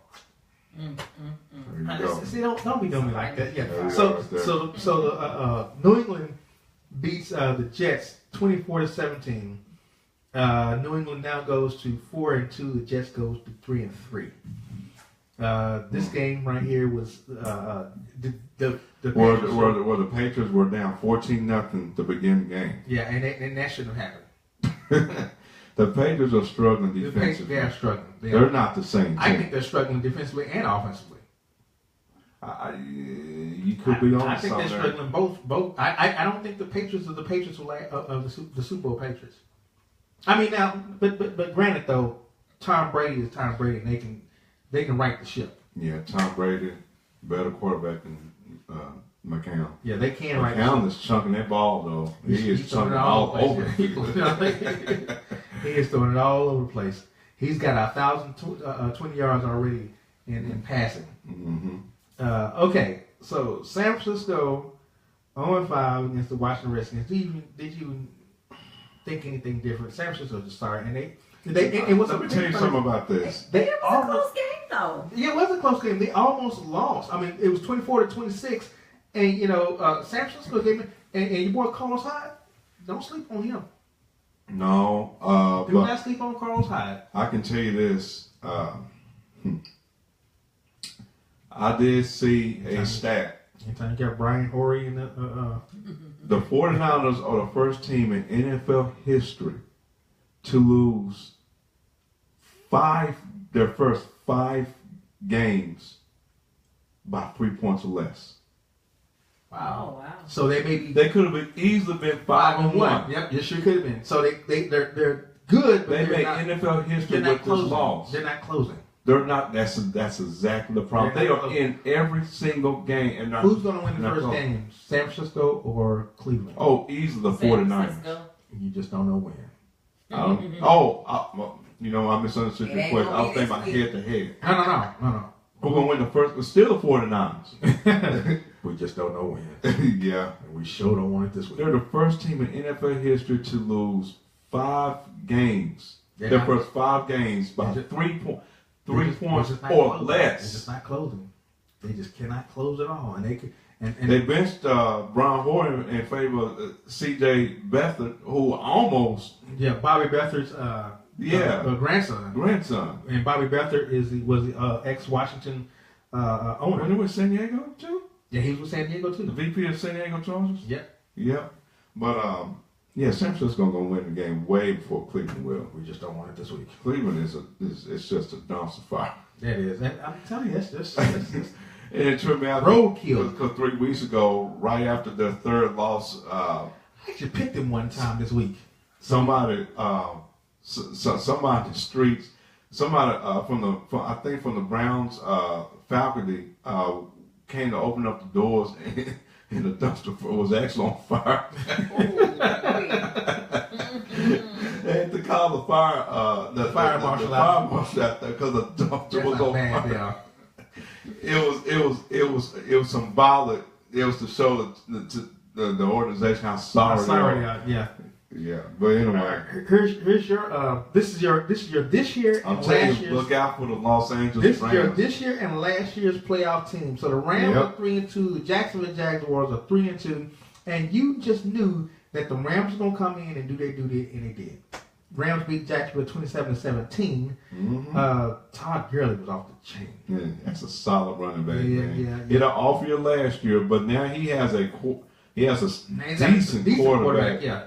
And he has a good, and again, But Sean McVay is making the difference with this offense. But he's leading the team in rushing and receiving. Just how vital he is to the offense. Right. And then you see how they used him when they played the Cowboys? They used him like a wide receiver. Yeah. And then he goes up against Leonard Fournette, who injured his. But he should play this week. That was a scary injury. But he had 130 some odd yards before he injured himself. That's a stud there. This dude's a rookie. Blake Bortles came in. That's their only problem. But their defense is pretty good too. Oh man, Their defense, Jalen Ramsey and Miles Jack. Ooh, that defense is pretty good. They're good, man. Yep. But they threw up I don't know what they did. They didn't show up in this game. The Rams, I'm telling you, the Rams are a better team than what most people are giving them credit for. And I agree with that. And I'm gonna tell you again, I give head coach Sean McVay credit for trying to turn this team around. And then you have a defensive coordinator who's been in the game for 4 decades. Yep. And so you got that combination working where you had an offensive mind in the last 3 or 4 years in Washington, worked well with Kirk Cousins, and I know will work well with Jared Goff. So the Rams will be in the playoffs. I'm gonna keep saying that. that. I'm gonna hold you to that. You might be right. All right, the Tampa Bay Buccaneers versus the Arizona Cardinals. Arizona beat Tampa Bay 30-33. This was AP's debut. AP. He come in, storm. He like 130 something rushing. He's got a lot left in the tank. I said the same thing about AP the last 2 years. People don't give him a chance. Just because you over 30 years old don't mean you should be automatically written off. And I know that's what stats say, but there's just certain running backs. Life of the running back, but AP is not. Age just don't matter to them. AP, he might be looking at this. This might be the resurgence of the Arizona Cardinals. Although Arizona did have Chris Johnson, I'm gonna tell you something. Who was the running back before? Not Chris Johnson. David Johnson. They did have David Johnson, who David Johnson was a stud. As soon as Adrian Peterson started producing in this game, their passing attack opened up. Yeah. Just like that. Yeah. He made that much of an impact to this offense. Carson Palmer was throwing the ball better. Larry Fitzgerald was out of his mind in this game. So does that mean that you back on the bandwagon? I never got off the bandwagon. Well, I thought you was on. I knew you. My problem was Carson Palmer because he just. I knew he was on the edge of the. You look like you was jumping. His velocity is dropping, but when you give him help, he looks like a better ball player. Okay, you look like you was jumping. I think he had 3 touchdowns in this game. I'm just saying. 3 TD passes. To me, you look like you was jumping. All right. Adrian Peterson will make a difference with this team. I agree. Look out, Cardinals. I agree. The Los Angeles Chargers went to Oakland and gave Oakland 17-16. So they won that game. Yes, 17-16. I ain't know who I picked in that game. Well, you picked, let's see something here. You went Oakland Raiders. How can you tell? Because there's a 0 right there. Which means what? When there's a 0, that means you didn't win that game. Oh, okay. I see. So you went Oakland. I went Chargers. Okay. But that was a kind of it was a real close game. Nothing really stood out. But Marshawn Lynch does not have it at all. Is it that or they're not giving him an opportunity to run the ball? He's not. But even when he does run the ball, he's not beast mode at all. He's just mode. He's not a scary running back anymore. Mm-hmm. You know, I think that gear off. I'm not going to commit to that yet. Just yet. He's got 194 yards rushing total this season. Mm-hmm. Off of 57 carries. It's 3.44 yards carry. He's not beast mode. He's just mode. And then this is the first game. With 2 straight wins, that's starting the season 0-4. Yeah. Melvin Gordon. Oh man, he's on my fantasy on a lot of woo. Dude, that's a. I need to drop Ezekiel Elliott. But he'll play. I remember we had the conversation when he first got drafted. I said, that's going to be a good running back. You kept saying. And I said, no, not this year, because his confidence is not there. And he was not, the first year, he was not a good running back. I just don't know what he did to turn it around. But this dude is off the chain. He got turned around. Yep. He got to turn around. Yep. So Derek Carr's first game back. He played with a fractured transverse process. Yeah. Want to see how it's going to go. He's got to be in pain, but yeah. Okay, in the game we talked about already, Pittsburgh 3-2, the Kansas City Chiefs 5-0. Pittsburgh came in and just gave it to Kansas City. When Pittsburgh had their head on straight, they're a hard team to stop. You still have Roethlisberger, you still have Le'Veon Bell, you still have Antonio Brown. The problem with this game I see, and yes, Pittsburgh won, but the problem with this game I see is that you got a 170-yard rusher and a 150-yard receiver, and you can only score 19 points. That's a problem. That's an issue. That's an issue. Who you put fault at for that? I don't know. Maybe the distraction of what Brown did last week, and his antics. Mm-hmm. I don't know. They're not finishing plays. Because 178 should be at least 2 touchdowns or 3 touchdowns. At least 2 touchdowns. Yeah, 150 should be at least 1 or 2 touchdowns. They should have blown Kansas City out. Should have been at least 28. Right. Points for that. Right, but you only scored 19 points. Yeah. And then Kansas City scores 13. So that game was close, but it shouldn't have been when you got a top receiver and a top running back doing that. Mm-hmm. There's something wrong with Pittsburgh. There's something wrong in Steel Curtain. Well, yeah. Okay, the Giants finally got off the snide. I think this was the Miami-Atlanta game. That Miami-Atlanta was more of an upset game. But the Giants finally got off the and I don't think nobody got this pick right. I didn't see this coming. Nobody got it right. Giants 23, the Denver Broncos 10, and nobody saw it coming. And they went to Denver, Mile High. And just, nobody saw it coming. You lose. All 4 of your receivers are gone. And Orleans Darkwa came right in there and just ran over the Broncos defense. Right. And something no other running back was able to do this year. Where's the running game? Because the Giants didn't have a running game. The Broncos just didn't show up. They didn't show up. They lost to an 0-5 Giants team at home. That's just crappy. That's an embarrassing loss. That's crappy. And then we have the Indianapolis Colts at the Tennessee Titans. Indianapolis Colts got smoked. Tennessee beat them 36-22. I'll tell you, D. Henry. Yep. I keep telling you. I keep giving you warning signs. He will eventually unseat DeMarco Murray. I mean, the dude is good. I agree with that. I'm trying to figure out why did New Orleans? No. Who's he with first? Who? Henry. Henry was drafted by the Titans. Okay, yeah. I'm thinking about the other running back who went from Green Bay to Seattle, out of Alabama. Eddie Lacy? I'm thinking of Eddie Lacy, yeah. Yeah, that dude has been on the decline. Yeah. He get bigger than Refrigerator. Yeah. Refrigerator Perry. Man. But Tennessee came in and just did it now. But Indianapolis is sorry anyway. Well, without Andrew Luck, they're not a good football team. They're just not. No. I mean, Jacoby Brissett, he's but he's no Andrew Luck. And Andrew Luck goes in there and he changes the whole dimension of the offense. And how do you think he's doing? Frank Gore's career just going way down the drain because of that just non-stagnant offense. That stagnant offense just ain't gonna move. And then Indianapolis really don't have a defense either. And he's 6. I think he's 6. He is number 6 in the NFL in rushing yards. Right. And He's the still 5 moving up. players ahead of him are all Hall of Famers. Yeah, he's still moving up. Is he a Hall of Famer? Ooh. He's number 6. Good question. Next one. I mean, I guess you would have to make him a Hall of Famer.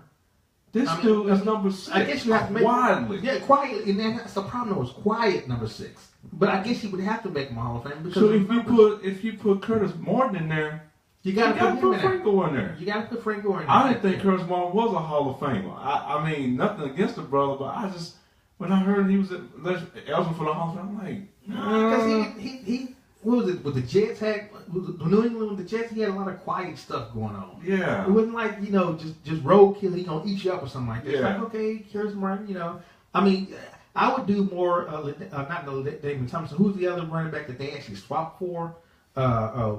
Greatest Show on Turf? Marshall Faulk. Marshall Faulk, yeah. That was a true Hall of Famer. Yeah. But they're in the same era, though. Mm-hmm. They're in the same era. So Frank Gore, a Hall of Famer, I guess you would have to give it to him based off his numbers. He is sandwiched in between Hall of Famers right now. Just think about that. So I guess you got to give it to him based off his numbers, though. I mean, But it's quiet numbers. but he was productive. He was very. That's what counted the most. He had more production in San Francisco than he did in the. And it doesn't look like he's mean, gonna stop anytime soon. But I would put him in the same era as Eric Dickerson. Eric Dickerson had all the productivity with the Rams, and then you go to Indianapolis. You go to the Colts, and your production kind of falls off. And then you got 8 other teams he goes with: the Raiders, Atlanta. I mean, you just trying to, and that's how you're building up your numbers with these other non-productive teams. Mm-hmm. So Frank Gore Hall of Fame, I can see that.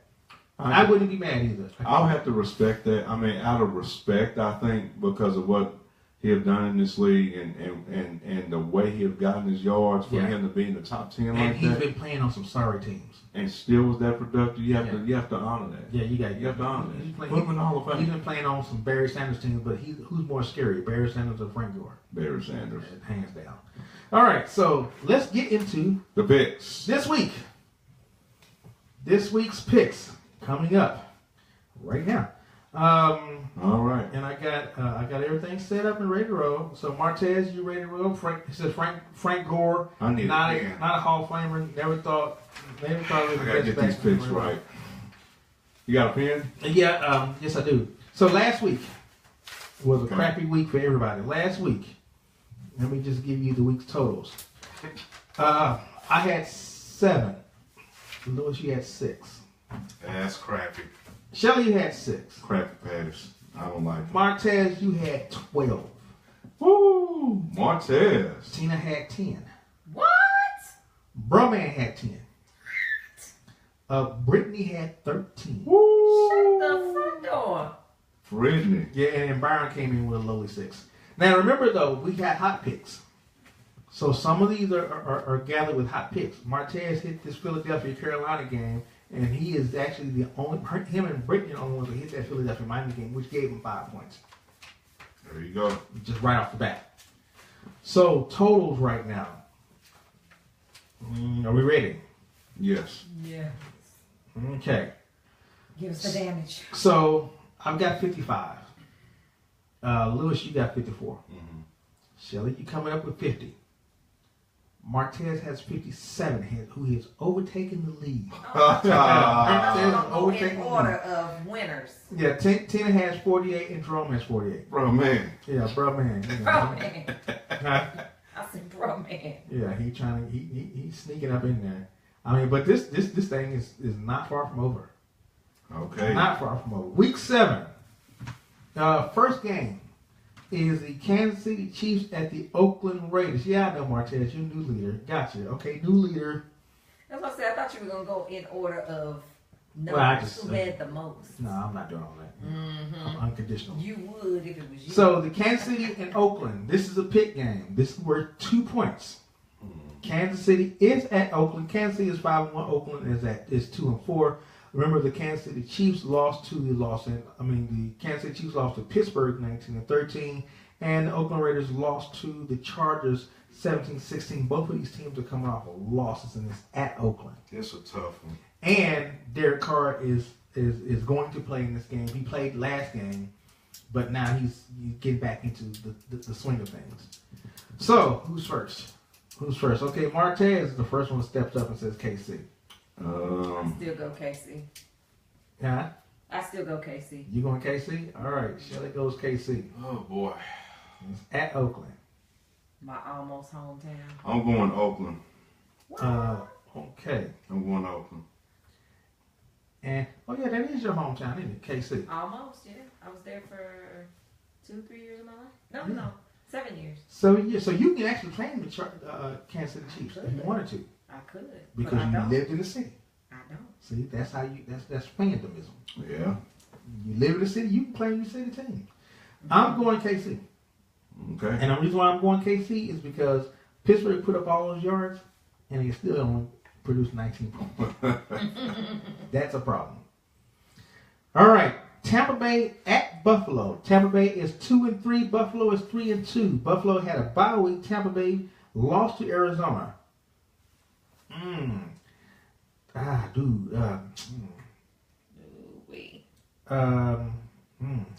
it's at Buffalo. And Buffalo's not a bad team. Buffalo's 3-2. And they actually had their three-way tie in the division. How is Buffalo a three-way tie with New England? How does that happen? Tyrod Taylor. All right, Brittany chooses Kansas City, and then she also chooses Buffalo. She's the first one to jump out with Buffalo. I got Buffalo. All right, so I'm gonna go K, and she's got Buffalo. Okay, and you have Buffalo. Yes, sir. Shelly's got Buffalo. All right. Yes, sir, Mr. Benchwarmer. Okay, I'm going. Ooh. Okay, wait. Where is it at? Is it's outdoors? Well, both of them play outdoors. Okay, Dante. Dante, both of them play outdoors. Where's the sun shining? Yeah, I know. Tyrod Taylor. Oh goodness gracious! That's a Which good direction matchup. is the sun But it's shining? but it's in Buffalo.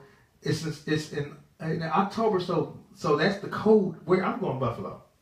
I'm going Buffalo. We wait for Martez and we wait for Martez and we wait for Lewis. Buffalo. Okay, Lewis goes Buffalo. Okay, Martez, we wait for you. And all right, Martez goes Buffalo. All right. Okay, Carolina at Chicago. Carolina at Chicago. Carolina just come off of a loss to Philadelphia 2023. Chicago comes off of a win 27-24 to Baltimore, and that was in overtime. Trubisky, Jordan Howard, that might be a nice little tandem. But then you still got Cam Newton and Jonathan Stewart, which I always like Jonathan Stewart. And it's at Chicago, Mile High, Windy City. I'm going Carolina. Martez jumps in with Carolina. Brittany thinks Chi-Town's going to go undefeated. I'm going. Well, it's just like us and our Cowboys. Her and Phyllis are on the same page. I'm going Chicago. You going Chi-Town, huh? Mm-hmm. Okay. Panthers. Where you going? Panthers. Okay. We need to tell Brittany that Chicago is not going undefeated. Brittany, they're not going undefeated. Chicago's a tricky team. I used to like them too. They got When Sweetness was on the team. Jordan Howard is a nice running back. He is. I'm going for the upset. I'm going Chicago over the Carolina Panthers. All right. Brittany says they got a lifelong. You going who? I'm going Chicago. I saw you put that on there. Okay. Tennessee Titans versus Cleveland. 3-3 Tennessee. 0-6 Cleveland. Tennessee, please. And I'm going 10. 10. Tennessee. Anybody got anything other than Tennessee? Tennessee. I mean, Cleveland has no chance. Yeah. Tennessee. All right, Tennessee. Martez goes Tennessee. And Brittany is always the eyeball who do something different, and she'll probably wind up winning. She did that because she got 13 points last week. So Brittany will wait for you, Tennessee or Cleveland, at Cleveland. So we'll wait for her to come in. The New Orleans at Green Bay. I'm going New Orleans. I'm going Saints. No. You talking about no Aaron Rodgers? No Aaron Rodgers? Yeah. I'm going New Orleans. Tennessee Brittany comes in with Tennessee. You're all right. I'm going. Who that? Who that? All right. New Orleans. All right. Oh, Martez sticks with the Packers. What? Martez sticks with the Packers. Okay. Who is Aaron Rodgers' backup quarterback? His name is Huntley. Brett Huntley. Second year quarterback from UCLA. Third year. Third year. Okay. Yeah. What's his stats like? Let's see. Brittany goes running back. Huh? What's his stats like? Well, last week he threw for 19 for 34 for 146 yards, 47 yards, 1 touchdown, 3 interceptions. I mean, I mean, he might come in like that. He didn't have time to prep for that game like he does this game. I don't count that either, but he's not Aaron Rodgers. No, he's not. And Green Bay are sorry without Aaron Rodgers. I'm going same stuff. That 4-2 is because of Aaron Rodgers, nobody else. Yeah. All right, Jacksonville at Indianapolis. Jacksonville at Indy. You have any status on Andrew Luck? Andrew Luck is still not playing. Jacksonville's 3-3, and Celtics are 2-4. I'm going Jack. And I'm going Jacksonville. I got Jack. I'm going Jack. All right, we got might be Jack all the way across the board. Let's see, Brittany, we got you Green Bay. Shelly, you going Jack? Okay. Martez is going Jack. And Brittany will chime in. She'll probably chime in with Jack too. Okay. This is a pick game. Okay. Arizona. I knew it. At the Rams. Oh. Arizona's 3-3. The Rams are 4-2. Now, Arizona's got this new injuvenated Adrian Peterson back in there. Wait. He ranks with 134 yards and stuff. They're two teams I talk highly of going against each other. Yep, and then you got Todd Gurley. You got some running. This is gonna be a nice running game right here. And it's at LA. Now they beat Jacksonville 27-17. What did AP do last week? Huh? I said, what did AP do last week? He had 134 yards rushing. He had 32 carries for 130. No, it was 26 for 134. 5.2 yards but per 2 carry. touchdowns. And 2 touchdowns. The dude was a beast. He ran right over him too. All right, Brittany chimes in with the Rams. Martez chimes in with AZ, Arizona Cardinals. I'm going Arizona. Yeah, I'm going to stick with AP. Chimes in with the Rams. I'm going Arizona. Adrian Peterson. AP is. When let me tell you something. When the dude gets an opportunity to get the ball, if you give him that roughly 25 times a game, you're going to probably win. I'm going Arizona, and I thought they was all washed up. So you going Arizona? And I'm going Arizona. All right, and Brittany's the only one who went Rams. Okay. And that's a pick game, so that's worth 4 points. So I got Arizona over the Rams. Yeah, okay. The New York Jets. Oh, this is a sorry game. Jets and Dolphins. 3-3 Jets, 3-2 Dolphins. The Jets just come off of a loss to New England, and the Dolphins come off of a win with Atlanta. I don't know how they did that. I'm going Jets in this game. Jets over Dolphins. You're going Jets over Dolphins, and it's at Miami. I'm going Jets over Dolphins. Okay, Jets over Dolphins. Shelly. Jets at Dolphins. See, every time I go to Miami, they always shoot me in the foot. I know, I said the same thing. I'm thinking Dolphins. That's who I have down here, but I'm like... They always Cutler versus McCown. And I don't trust Cutler. I'm going Jets. Yeah. I go every time, they always shoot me in the foot. Yeah. You going Jets? Yeah. I mean, they did that to me was it last week? The week when before he was last? in Chicago, they shot me in the foot. He shoot me in the foot. Yeah. Well, and look what he did against Atlanta. And he does some crap like that right there. So Brittany goes Miami. I'm going Jets. And we're waiting for Martez to chime in with his pick. All right, keep it moving. The Baltimore Ravens versus the Minnesota Vikings. Baltimore is 3-3. This is gonna be a good game too. And Minnesota's 4-2. Now, Teddy Bridgewater did practice.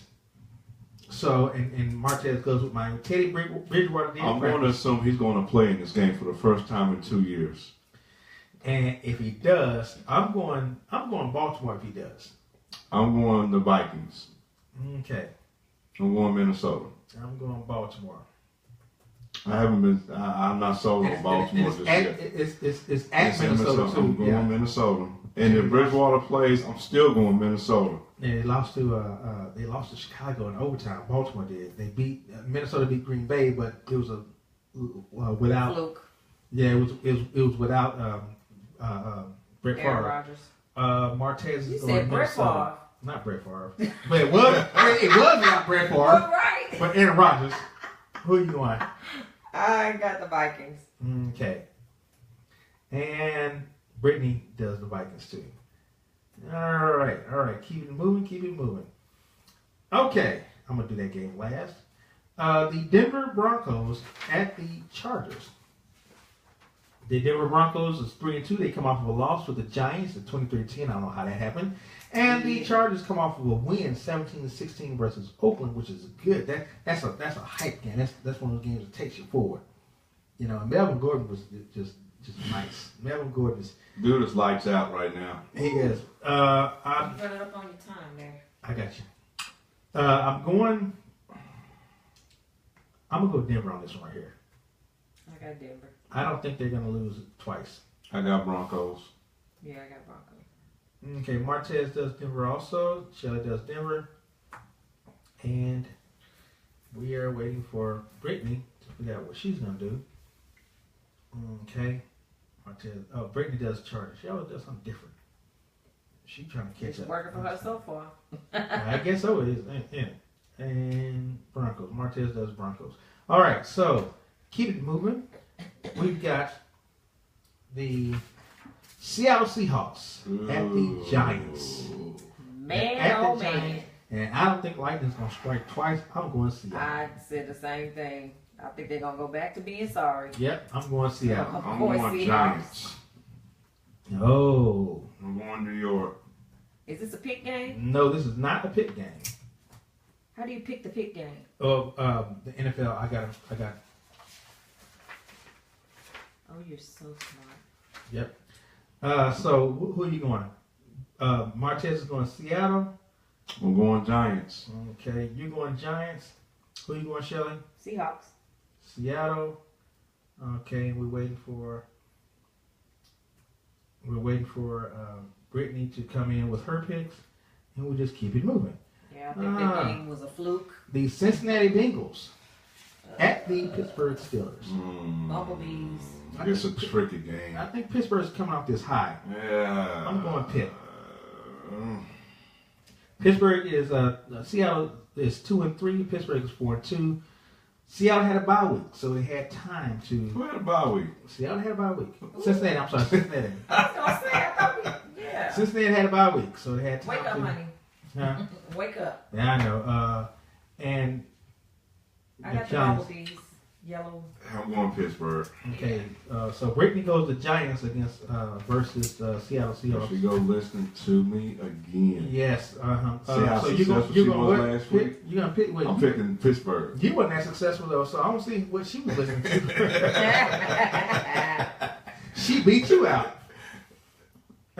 Okay, so Pittsburgh.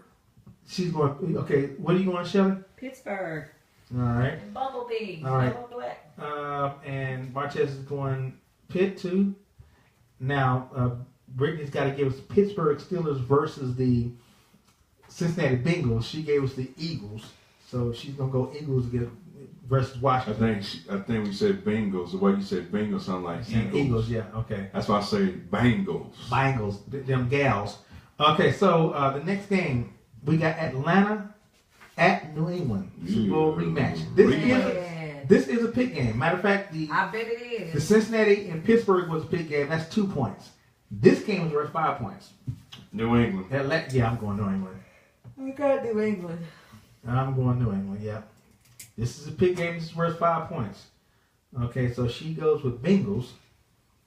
What? Yeah, she went with Pittsburgh against the Bengals. She went to Bengals. Bengals. Bengals, them gals. Okay, Shelly, where you going? New England or Babe, I said New England. New England? Okay. I'm sorry, bench warmer. Okay. Martez goes ATL. And we're waiting for Brittany to pick Atlanta at New England. So as she's picking that right there, we can wrap it all up. Last game, well, next to the last game, Washington at the Philadelphia Eagles, which is going to be a good game. This is a pick game also. This is worth 3 points. So Brittany goes ATL. Golly, I don't want to pick the Eagles, but I think I want to go with the Yeah, Eagles. and I think I'm with you. I'm going Philly. I'm going Redskins. Uh-oh. Okay, now this is a pick game though. Redskins. All right. And so Shelly goes Eagles. I can't believe I'm going with the Eagles. Mercy. Have mercy on me. Martez goes Eagles. And so we're waiting for Brittany unless she's gonna keep her old Eagles pick. While she's doing that, we're gonna pick the last game and we're gonna get out of here. The Dallas Cowboys at the San Francisco 49ers, DC4L. which could have been the San Francisco Giants, which is baseball, or the San Francisco Biscuit Treat. I'm going Dallas. Biscuit, what? Something tells me it's going to be a closer game than what most people think. Martez picks Dallas. Yeah. Now remember, supposedly Ezekiel Elliott will play in He this will game. play. We got that confirmed. Brittany goes Cowboys. I'm going. He got so much on his plate, though. He hasn't really been as good as I expected him to be. You got a lot on his plate, but you're still going Dallas, aren't you? Of course. Yeah, okay. I'm going Dallas 27, SF 21. You know, I got them boys. Dallas Okay. Cowboys. We got Dallas Cowboys all the way across the board. Yep. And Brittany goes Philadelphia in this last game. And those are our picks for the day. We will get Small World in soon, and Brahman will get his in pretty soon before the. All right. So remember, you got pick games. These will be on the website. If you want to go to the website tomorrow, 411sportsnews.com, go to 411 blog and click on NFL picks. This has been 411 Sports Talk Radio on 411radio.net. I love saying 411 on 411. Love it. We will be back next week, same back time, same back channel. Thank you, security, or Shelly. Thank you, Professor. Yes, sir. I am the Ben Trummer, and we are pretty much out. We are Some out. good Huh? outro music. Yeah, I got you. Yes, and stop. Okay, so I am your Ben Trummer. Echo.